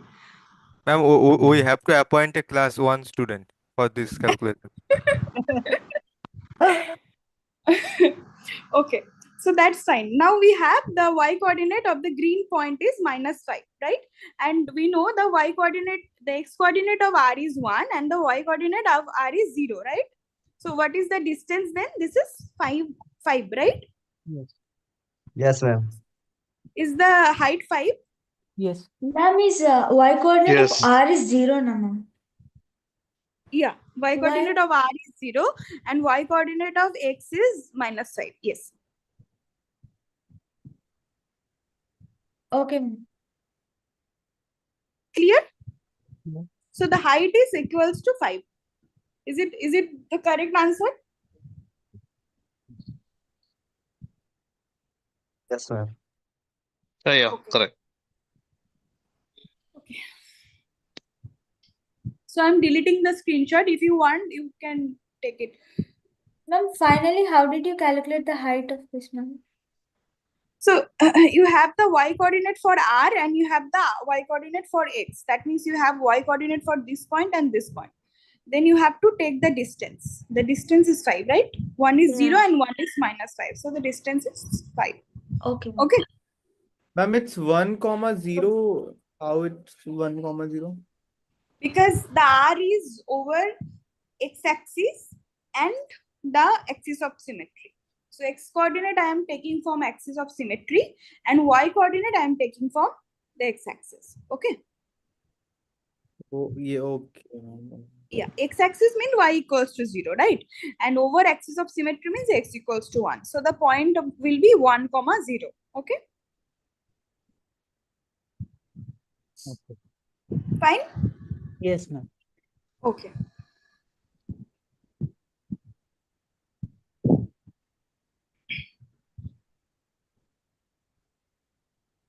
Okay. So we were talking about parabolas, right? SSE.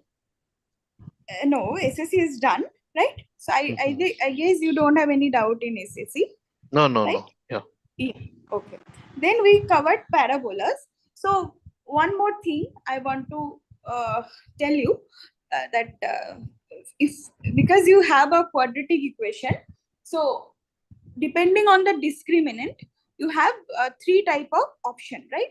First, you can have distinct real root, right? If the discriminant is greater than 0, in that case, you will get this type of parabola or this type of parabola, right? So real root means whenever I'm saying a root, that means it's the intersection of the curve and the x-axis, right? Yes, ma'am. So if you have the discriminant of the parabola, that means b square minus 4ac greater than 0, then if you will have this type of parabola, right, which will cut the x-axis at two different points. So it can be downward, it can be upward, depending upon the constant a. If you have the second, if you have the discriminant equals to 0, that means we will get equal root, right? That means you will get this type of factor. And in that case, we know this is the type of parabola, right? Yes. And in third case, if discriminant is less than 0, then no real root. That means the parabola will never cut the x-axis. That means whether this parabola can be like that or this can be like that also.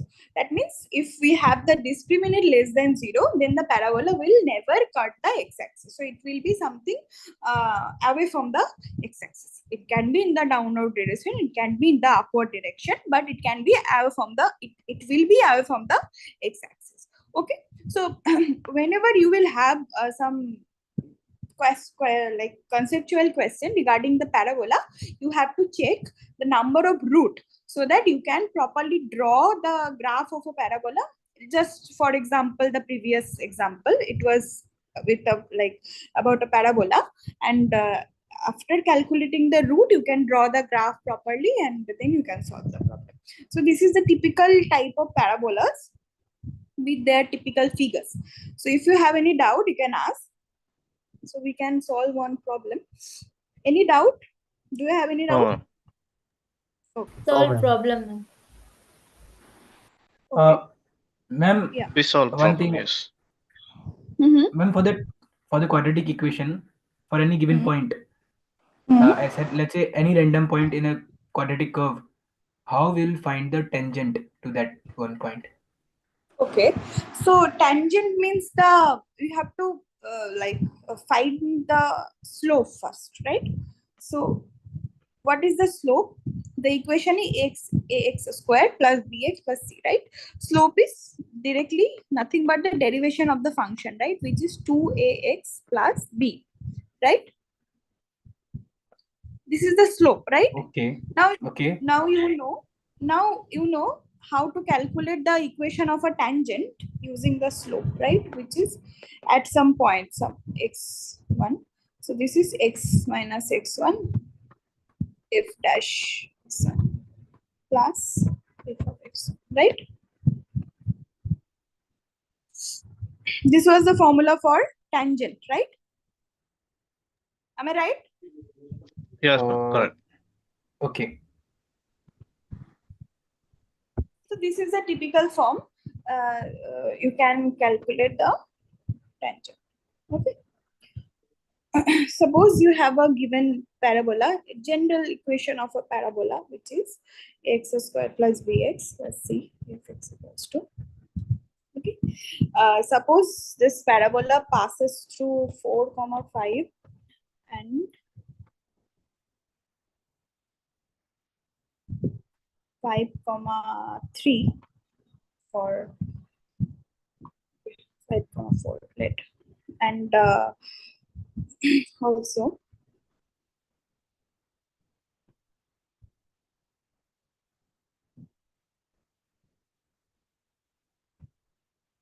slope at 4, 5. Suppose this is equals to 10. Slope at 5, 4. Suppose this is equals to some, okay, let us take 15. Okay. Then you have to calculate the value of A and B. This is the question. Okay. So we have given a general equation of a parabola, and we have given this two thing, that the slope of the function at the point 5, 4 is 10, and the 4, 5 is 10, and the slope of the function at 5, 4 is 15. Then you have to calculate the value of A and B.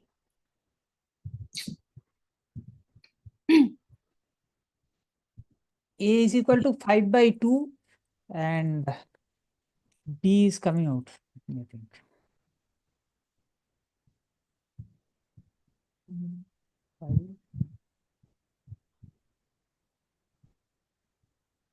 B is equal to -10.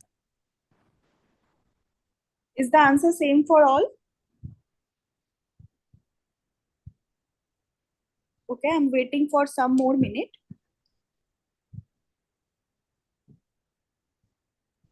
Wait, how did he did this? Okay. Okay, let us do it step by step. So we have the function f of x equals to ax squared plus bx plus c, right? So how can I calculate the slope? This is simply f dash x, right? So what is the slope? 2ax plus b. Yeah. No, it is correct. Now, okay, okay. So we have first hint is at the point 4, 5, the slope is 10. That means 2a 4. Okay, Sorry. got it. A into 4 plus b is equals to 10. And the second hint we have at the point 5, that means 2, a 5 plus b equals to 15, right? Yeah, ma'am, got it now. Yeah. So we have 8a plus b equals 10 and 10a plus b equals 15, right? So what will be the value of a? This is, A if I is just 5/2. Yeah, that means a is 5/2. And if just put the value of a here, then we will get You will get 10a. -10. Yeah, minus 15 equals to minus b. That means b will be equals to 15 into 15 minus 10 into 5/2, right? This is okay. Yes, ma'am. Yes. Any doubt? Any doubt? Anyone? No. Okay. Okay. So if you have no doubt, then we can move to the polynomial. As we know, the general polynomial is in the form ai x power I, right? Where this ai called the coefficient and this x power I, this is called the power or the exponent, right? And if I take this as I equals to 1 or 0 to n, then the maximum number n is called degree of the polynomial, right? The maximum number is degree of the polynomial. This is what we already know. And we also know that if I have a polynomial px equals to a0 plus a1, that is the, this is the same as the previous one, plus an x power n. We can also, if I have some n number of root, then we can factorize the polynomial, right? ai product of, this is a sign for product, okay? I equals 1 to n. So there can be the like sum of the product can be same, right? So we can like have this type of thing, a1 not alpha 1 x minus alpha 2 dot dot dot x minus alpha k exponent n1 n2 nk, right? This is the general form, right? So if we have a polynomial and if this has some root alpha 1, so here alpha I are root, right? And n I are the repetition of the root, right? Yes. Okay. So we can express the polynomial in this form, right? Then we had a general thing that if the exponent is something even, then the picture at the root is something like that or like this, right? And if the exponent is odd, then the picture will be something like that or something like this, right? That means we will get this type of curve. And if it is linear, that means 1, then the picture will be that. That means it will simply cut the x-axis. So this is the thing that we already know, right? So using this type of thing, if we have a equation of the polynomial, we can draw the graph, and if we have the graph of a polynomial, we can draw the equation, right? Using this formulas. Yeah. And the second thing is limit calculation. That means if you have a like at the end point, like this is a mandatory step to calculate the polynomial from a given graph, or to draw the graph from a given polynomial, is you have to check the end behavior of the polynomial. That means when x is tending to infinity and when x is tending to minus infinity, you have to check the behavior of the polynomial, right? So just for example, okay, we will work with some examples. Suppose 2 power some 5 x plus 1 power some 6. Okay, so first of all, degree of a polynomial is the maximum degree, right? So if you have given this type of polynomial, what will be the maximum degree? What is the degree of the polynomial? 11. Yeah. And what is the end behavior when x is tending to infinity? Y will also tend to infinity. Yes. And if x is tending to minus infinity? Negative infinity. It will go to minus infinity. Right. Very good. So all of you are a bit comfortable with this type of thing right now, right? So because of this even power, this graph we I have kind of forgotten. we will draw the graph. After this, we will draw the graph. So this is the first step. We have to first check the end behavior. Then only we can draw the graph, right? So but for suppose when we say that the for odd degree, the line should touch the axis, and for in degree, the line should cut.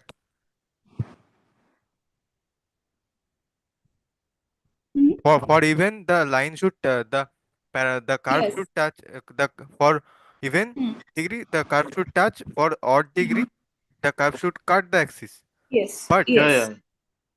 Yes. But when there is a S shape, मतलब कि touch भी कर रहा है और काट भी कर रहा है तब. So even means you will, if it is touching the x-axis, that means this is the root, right? So even degree means you will get the repeated root. That is why the curve is like that. So you can observe the parabola. Wait, I am sending you a question. Okay. Okay, just first let us draw the graph. Just cover this portion, then I will see your question. You just paste your question in the chat box, okay? Okay, so this is the end behavior. Now we know that. So how, just to recall, how can we calculate the end behavior? Because this exponent is even.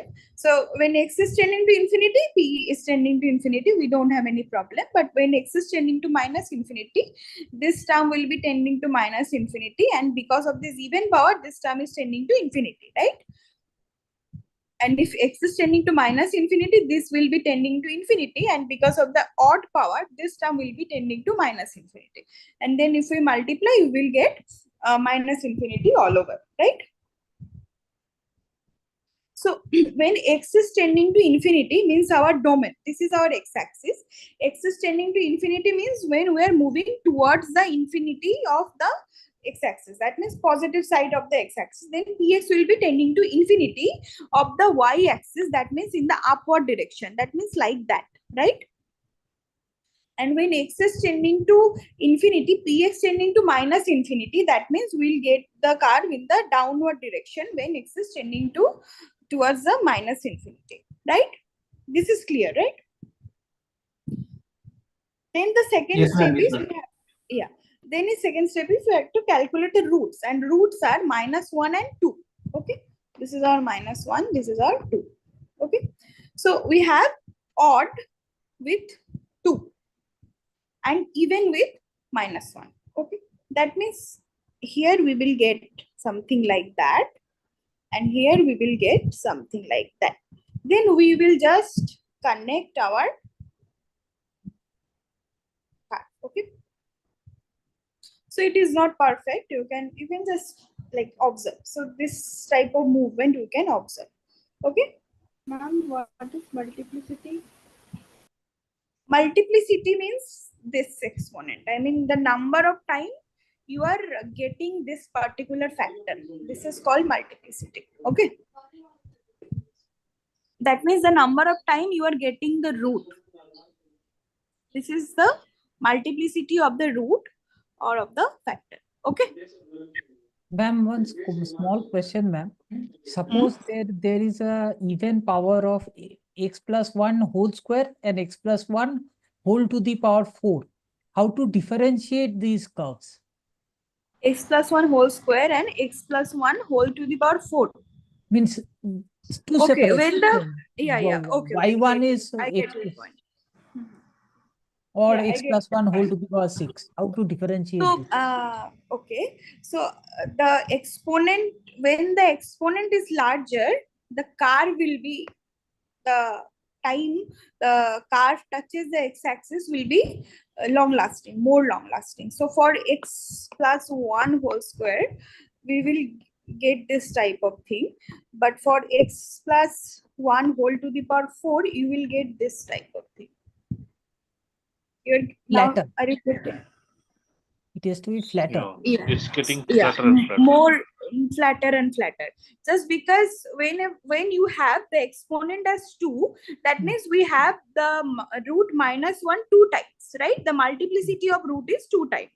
Okay, so you should get at 2, like you should the curve should touch this at like, and in this unit like 2, and whenever the exponent is 4, the number of multiplicity is 1 is greater than the previous one, right? So it will touch the x-axis more than the previous one. Okay.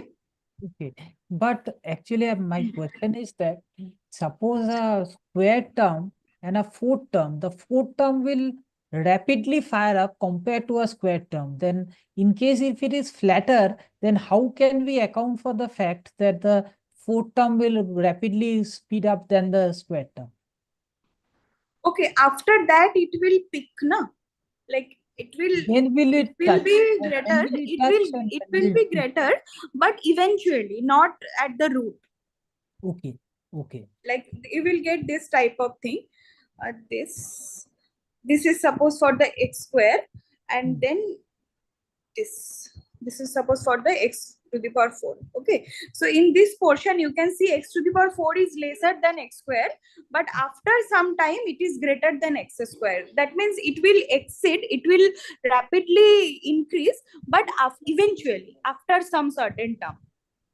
Okay. And is it similar for odd powers also, that they will be flatter? Yeah. Similar for odd powers also. And one kind of curve is there. Suppose it was given in one of the examples, ma'am, that e to the power x plus log x plus 1 plus x square x plus 1 whole square, something like that. X plus 1 whole square. So are we supposed to even draw such a curve or something, or think of such a curve? Because No. If you have this type of complicated curve, no need to draw the curve. Okay. Yeah. Whatever is the question, you have to like solve it mathematically. Don't try to approach geometrically for any complex curve. Ma'am, Just just try to. I have sent you the screenshot. Please open.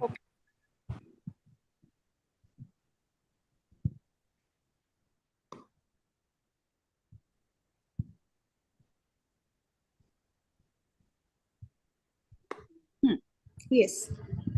Ma'am, in the first graph, if you want to calculate the degrees, then how many degree it contain? Figure 1. So the degree means you have to calculate the least possible degree every time, right? Like in the question, you will be asked this type of question. So you have to calculate the possible degrees, right? So we know for what type of degree we can get what type of picture at that point, right? So at the point -1, we have this picture. That means the factor x plus 1 has a linear power, right? Similarly, because at 1 we have this, that means we will have some odd, and we will consider the least odd, which is 2. Okay, least odd. And at the point 4, the 3. At the point 4, we will consider the least even greater than 1. Okay, so x minus 4 power 3. Okay, then now you can calculate the least possible degree, right? Ma'am, how after that you can say that it's not 2, because how are you determining that it's 2? Because it could be a even number, but how can you? Yeah, but still, check the curve. It is not more flattened now.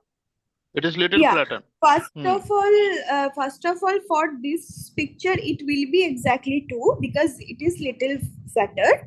And again, for the point 4, it will be exactly equals to 3 again because it is not that much flat at the point 4. So for this curve, it is exactly 2, 3, and 1.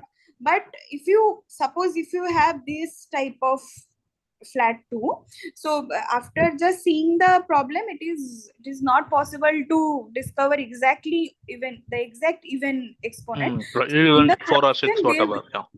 Yes. But for 2 we can understand, but still this is not something fixed. So in the question, every time they will ask you about the least possible degree, not the exact degree. Okay. Here, No, least ma'am, possible here, degree means sum of all these degrees, right, ma'am? Yes. Sum of all these degrees. So least possible degree, in that case, it will be 6. On the turning point, just think about the turning point we can say about in this question means. Yeah. The turning point is 3. Yes. 1, 2, and 3. Ma'am, So why what we don't can you say count that the degree? saddle The points sharp as the turning sharp points. One by one, please. Yes. So the degree, maximum degree can be here. The turning point is 3. Yeah. Turning point is 3. That means what I just said, the turning point is either it can be a local maxima or it can be a local minima, right? So this turning point is a local minima in this region. This is a local maxima in this region. Again, this is a local minima in this region, right? So whenever you will have a turning point, it will be either a local maxima or a local minima. Okay. Ma'am, why don't we take up the saddle points as turning points? Because even there dy dx equal to 0. No. See, what is the definition of turning point? Definition of turning points, like turning points is such a point, at that point either one possibility is the car was monotonically decreasing before the point and it is monotonically increasing after the point, or it was monotonically increasing before the point and monotonically decreasing after the point.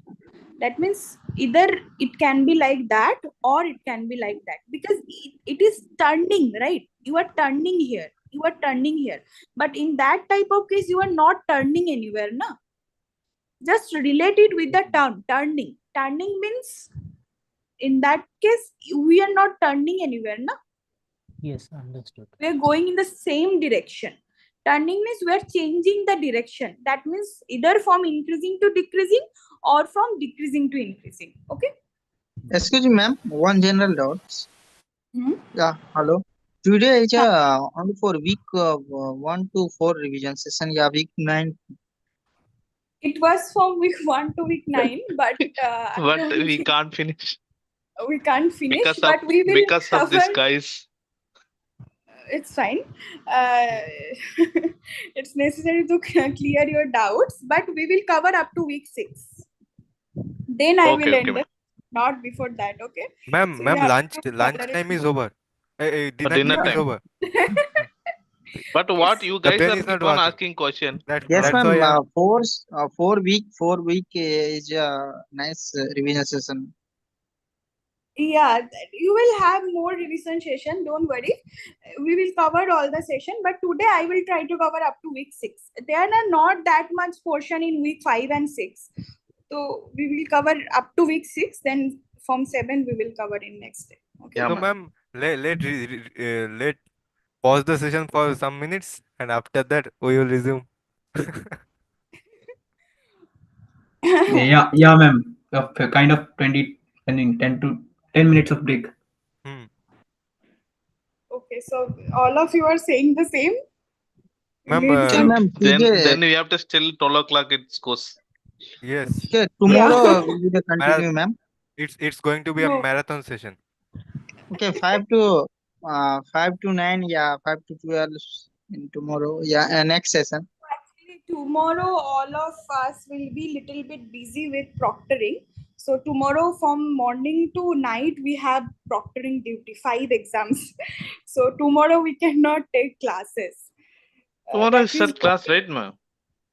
No, tomorrow we don't have any class because all 3 of us have proctoring duty tomorrow from morning to night.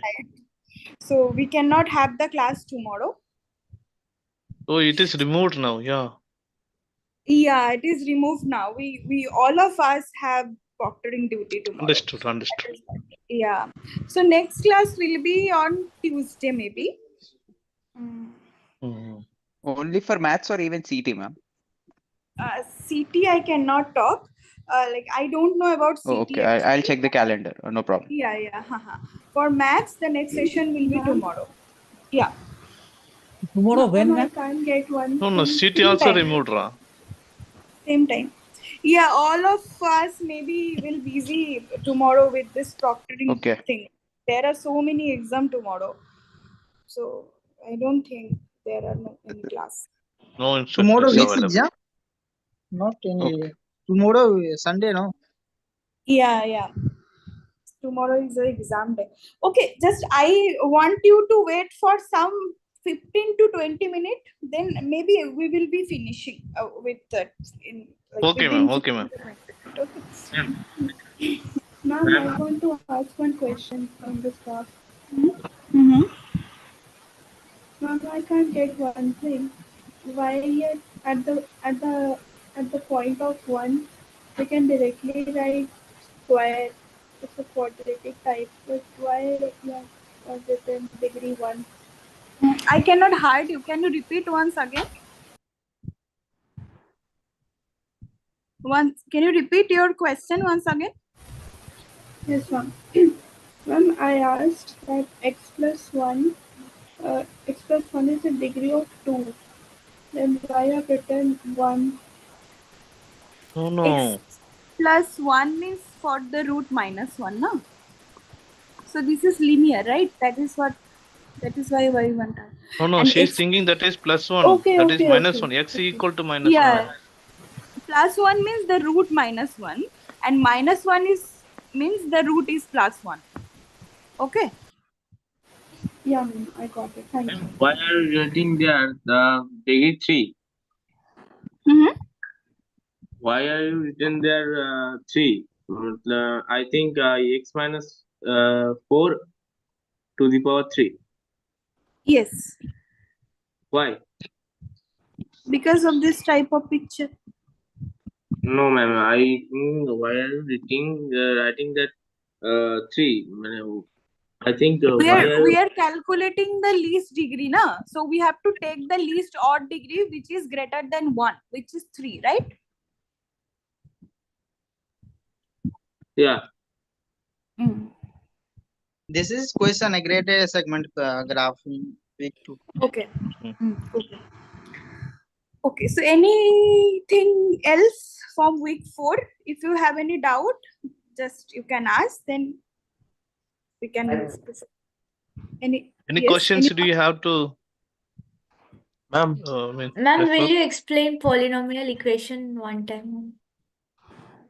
Polynomial equation means general polynomial equation? Yes, ma'am. So it is in this form.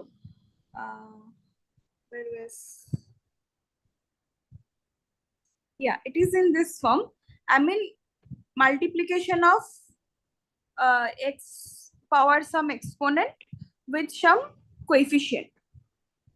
Addition of multiplication of some coefficient with x with some exponent. This is the general equation of a polynomial. Okay, where these things we are taking from the real line, and x is the variable.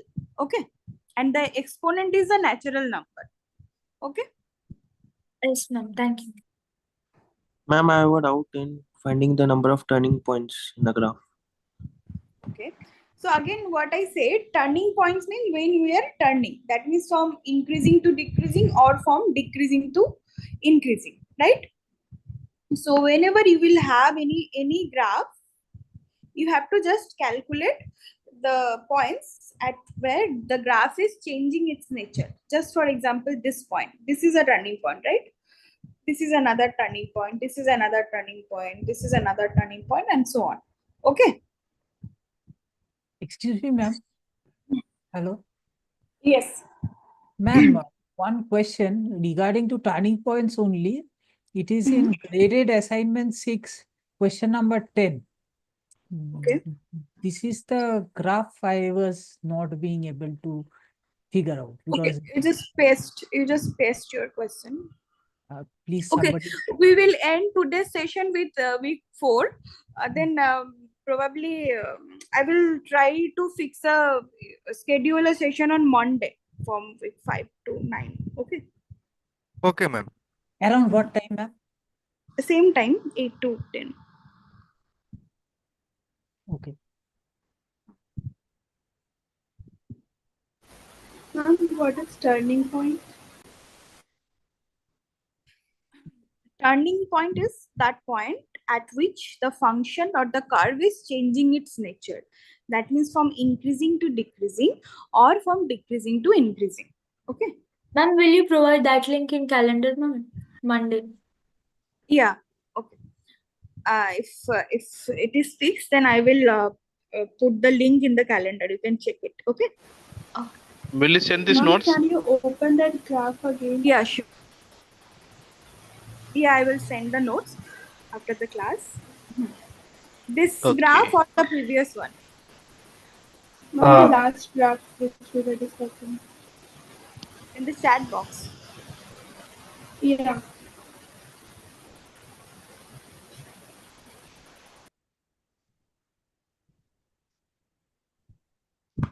This one. Ma'am, so according to the definition, this graph should have 4 turning points, but the answer was 4? 3 turning points. Yes, ma'am, at 4. At axis 4. 3 turning point, 1 saddle point. This is saddle point. This is not a maxima, neither a maxima nor a minima, right? So this is a saddle point, and this and this 3 are the turning points. Okay. So two turning point means whether you will get this type of thing or that type of thing. Only these two are possible cases for turning points. Okay. Okay. Ma'am, What is is saddle saddle point? point? What? What is saddle point? Saddle point means it is neither maxima nor minima. You can see this point. It is not a maxima, neither maxima nor minima, right? So this type of, but the slope of the point is 0, right? So this type of points is called saddle point, a type of critical point, right? Yes, ma'am.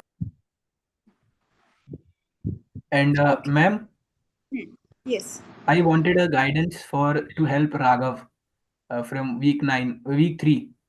He is having very critical problem with this business. The chat box have sent the question.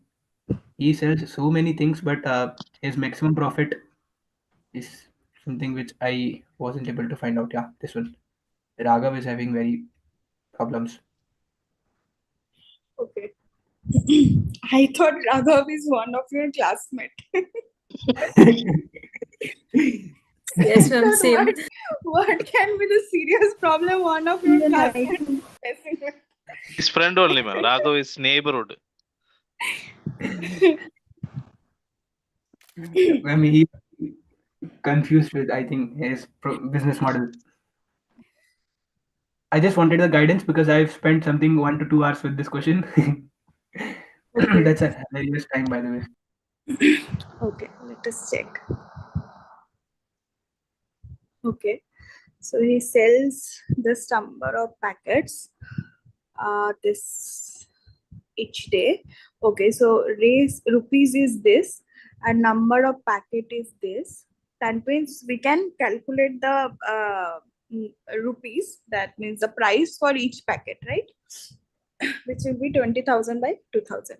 So each packet is cost is. Then make a profit of rupees. Okay, 4,000 per day. Okay, so total sales is 2,000 and total income is 20,000. That means per packet is, right, 20,000 by 2,000, right? 10. Ma'am, his income will be profit. No, profit is this. Okay. Oh. Profit is 4,000. That means investment is how much is the investment is 20,000 minus 4,000, right? That means 16,000. So you have investment, you have income, per day income, you have packet per price, you have profit. So he finds that if the cost price increase by X per packet, so this is the present price per packet, and if you increase this, that means if you increase the price from X to X plus 10 per packet, then he increase selling price by this per packet.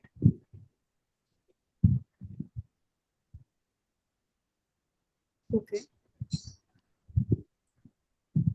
If the cost price, okay, sorry. So we don't know what was the cost price, right? Sorry. So if the cost price, suppose C is the cost price, okay? Cost price. So if the cost price becomes C to C plus X, then the selling price will be 10 to 10 plus 2X, right? And however, when this price increase happen, we lost this X of this customer. 22,000X. This is what is written there, right?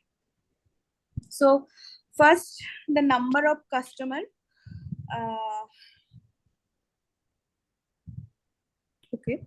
So for the maximum profit per day, cost price is repeat this. Okay.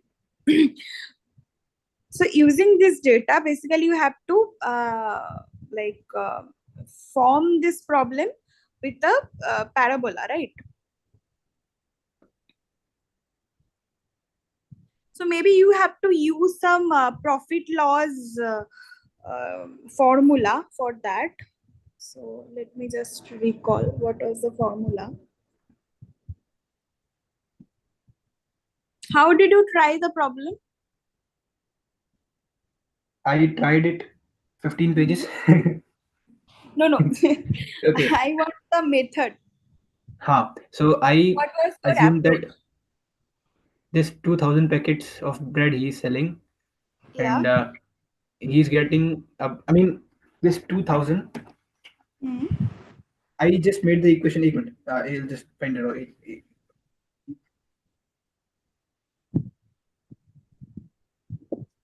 Okay, you have to make form the equation. This is the problem, and for that you have to use one profit loss formula. Yes, ma'am. Yeah, So I yeah. just made the profit loss formula with the 2000 rupees each day, 20,000 each day. So 10 rupees, 10 rupees per packet he's selling. So this is the cost of the bread.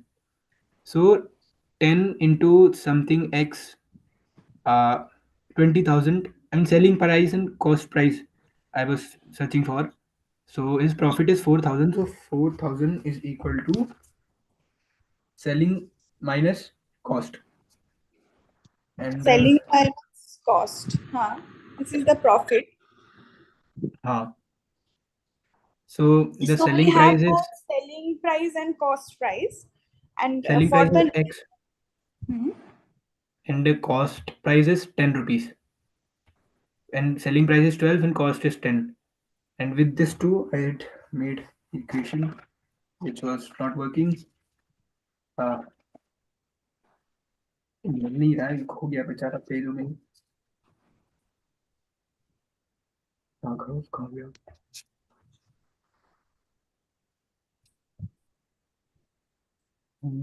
Yeah.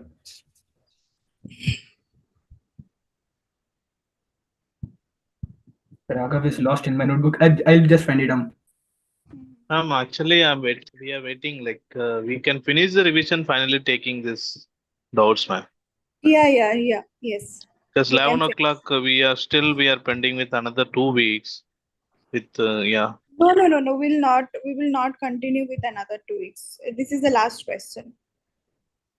Okay, you said till 6 weeks you will be. No.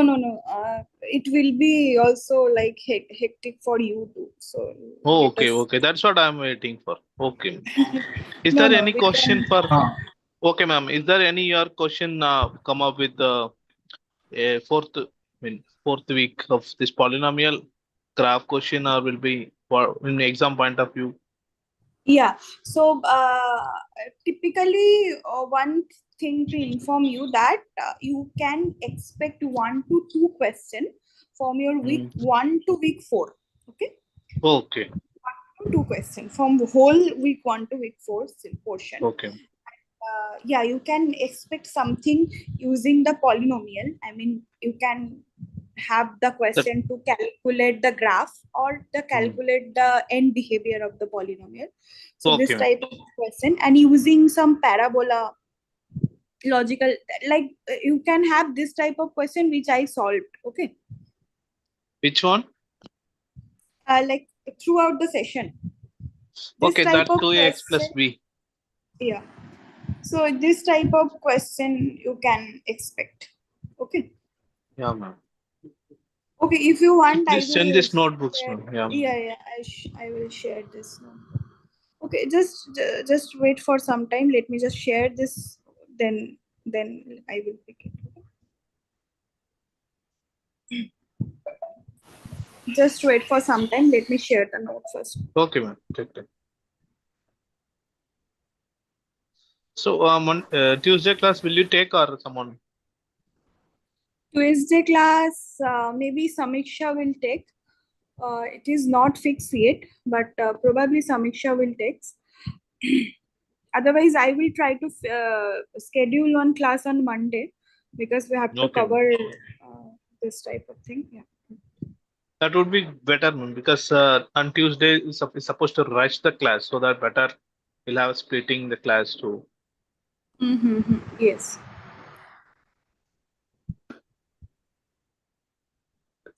Monday, me or Vishal will take the class, either one of us.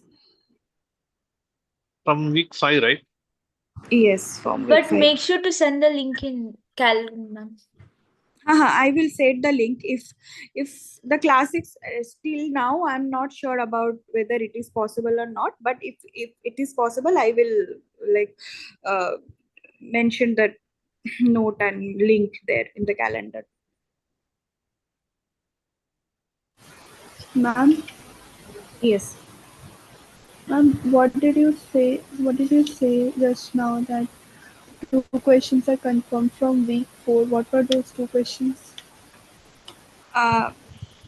You can expect some question using the graphs, first of all, like form a graph. I mean, if you have some equation of a polynomial, you have to maybe draw the graph. This is a possible question.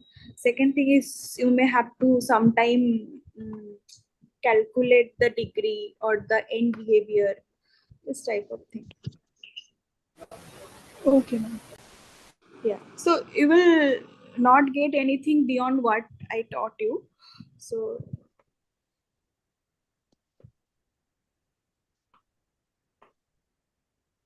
Ma'am, I have doubt in some questions of week 10. Can I ask in this class? no. So you will have revision session for week 10 too. So just wait, you will get it. Okay? Ma'am, when will we have revision session for week 10? Monday or after that? Tuesday is the revision session for week 10 and 11. Okay. My condition is pathetic there. Okay. Why? I mean, did you attended the revision session? I mean, the summary and the open session? This is the first time attending a live class in this IIT. Okay, that is why you should attend the live sessions. Okay. So Okay. just wait for some. Any other thing apart from this, can we move, right? Yeah, I'm just sharing These the notes, PDF. yeah.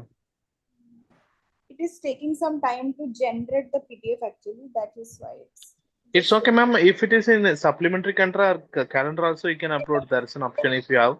So we'll download, no issue, ma'am. yeah, that is also possible. But yeah, I can share it in the chat box too. Just wait for some. Okay, okay.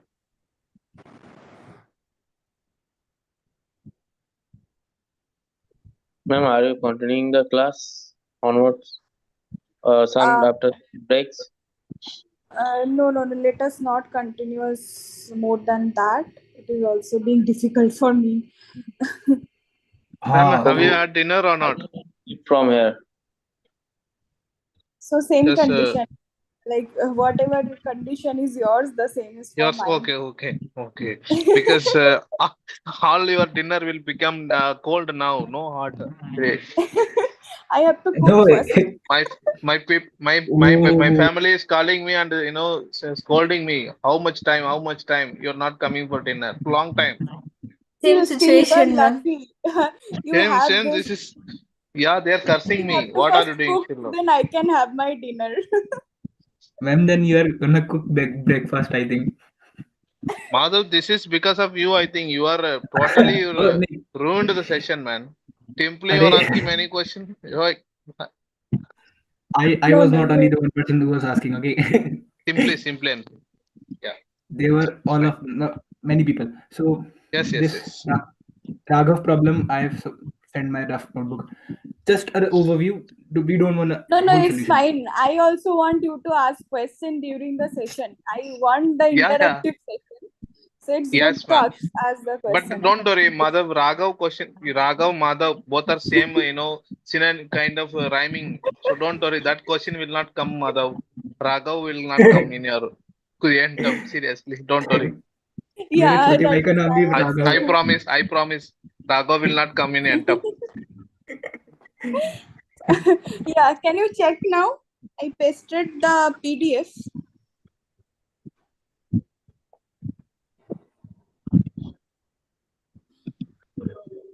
Yeah, Did you ma'am. get the Got PDF? it. Yeah. Okay. So after from this, we will continue on Monday or Tuesday. Okay. Let's not continue more. Okay. Okay, ma'am.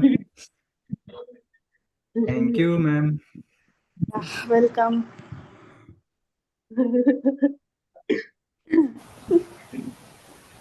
Ma'am, Yeah. Almost good morning. It's fine Yes, to ma'am. have some classes like that. ma'am, Today we offer so much, ma'am. Yeah, just because one the last Raghav and question. Madhav. Yeah, that's the case, maybe. I want to ask just one last question. Okay. How to get good marks in interim exam? Practice. No, Practice no. is the last key. Good marks. Just attend all the question with the correct answer. You'll definitely will get good marks. Don't worry. But in maths, I have Oh, very bad condition, honestly. why? So, I mean, you should attend the live session. I really want you to attend the live session. Okay, so for you, see, the maximum weightage will be from week 9, 10, and 11. So try to at least prepare those 3 weeks properly. yes, If you are not finding that much time, try to at least prepare those 3 weeks properly so that you can get the marks. Okay. Okay, ma'am. Maybe from week 1 to week 8, there will be maximum 4 to 5, maximum 6 questions.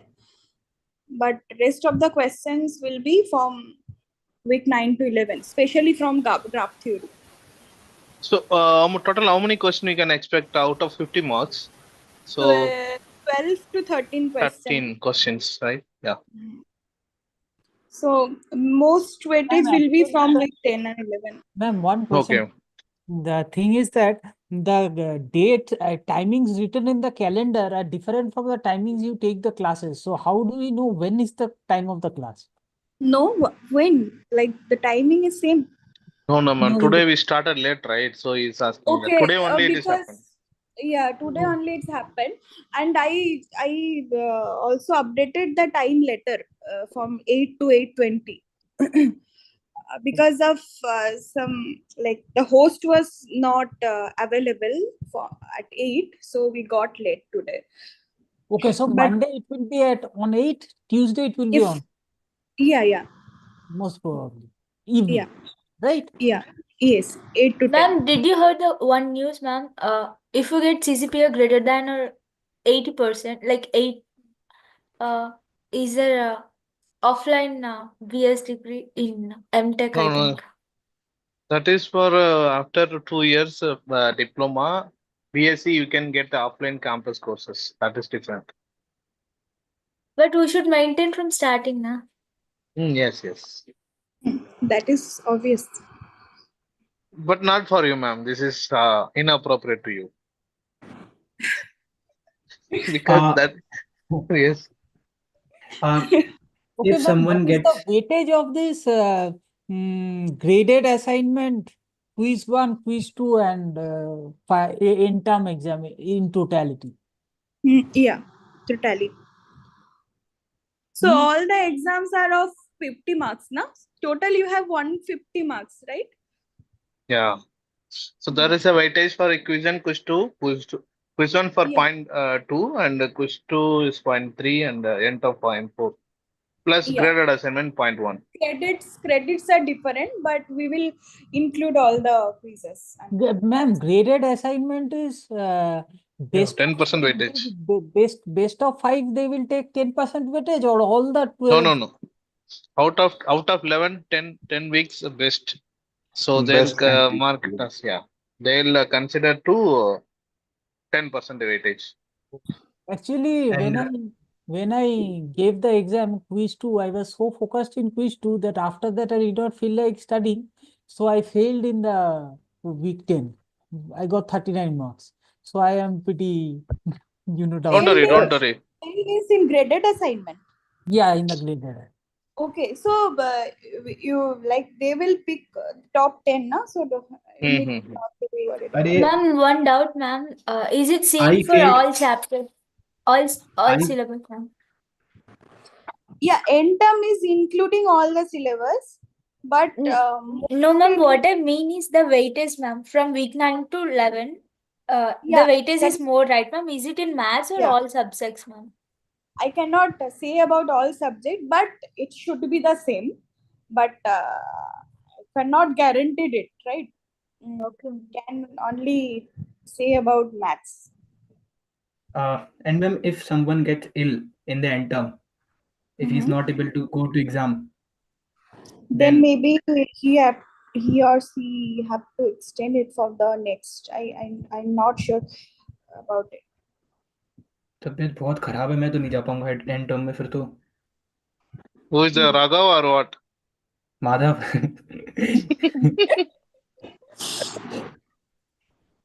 Let me So there's stop the live streaming. okay, yeah, Yeah, okay, ma'am. Yeah, okay. So Okay, we will ma'am. have, let Hello, us meet ma'am. in What the is the next session. week-wise weightage? Week-wise weightage, I cannot mention like that, but you can Yeah, assume not really. maximum 1 to 2 question from week 1 to 4 and 2 to 3 question from week 4 to 8 maximum. How many? Like you can take it like 8 to 9 marks from week 1 to 4 and same 10 to 12 marks from week 4 to 8 maximum. Okay, ma'am. Thank you, ma'am. Thank you, Yeah, ma'am. welcome. It was a wonderful session. Thank you. Thank you, ma'am. Well, Have a good day. Bye. yeah, Thank you, have a ma'am. good Good night. yeah, good Thank night. you, ma'am. Good night. Um,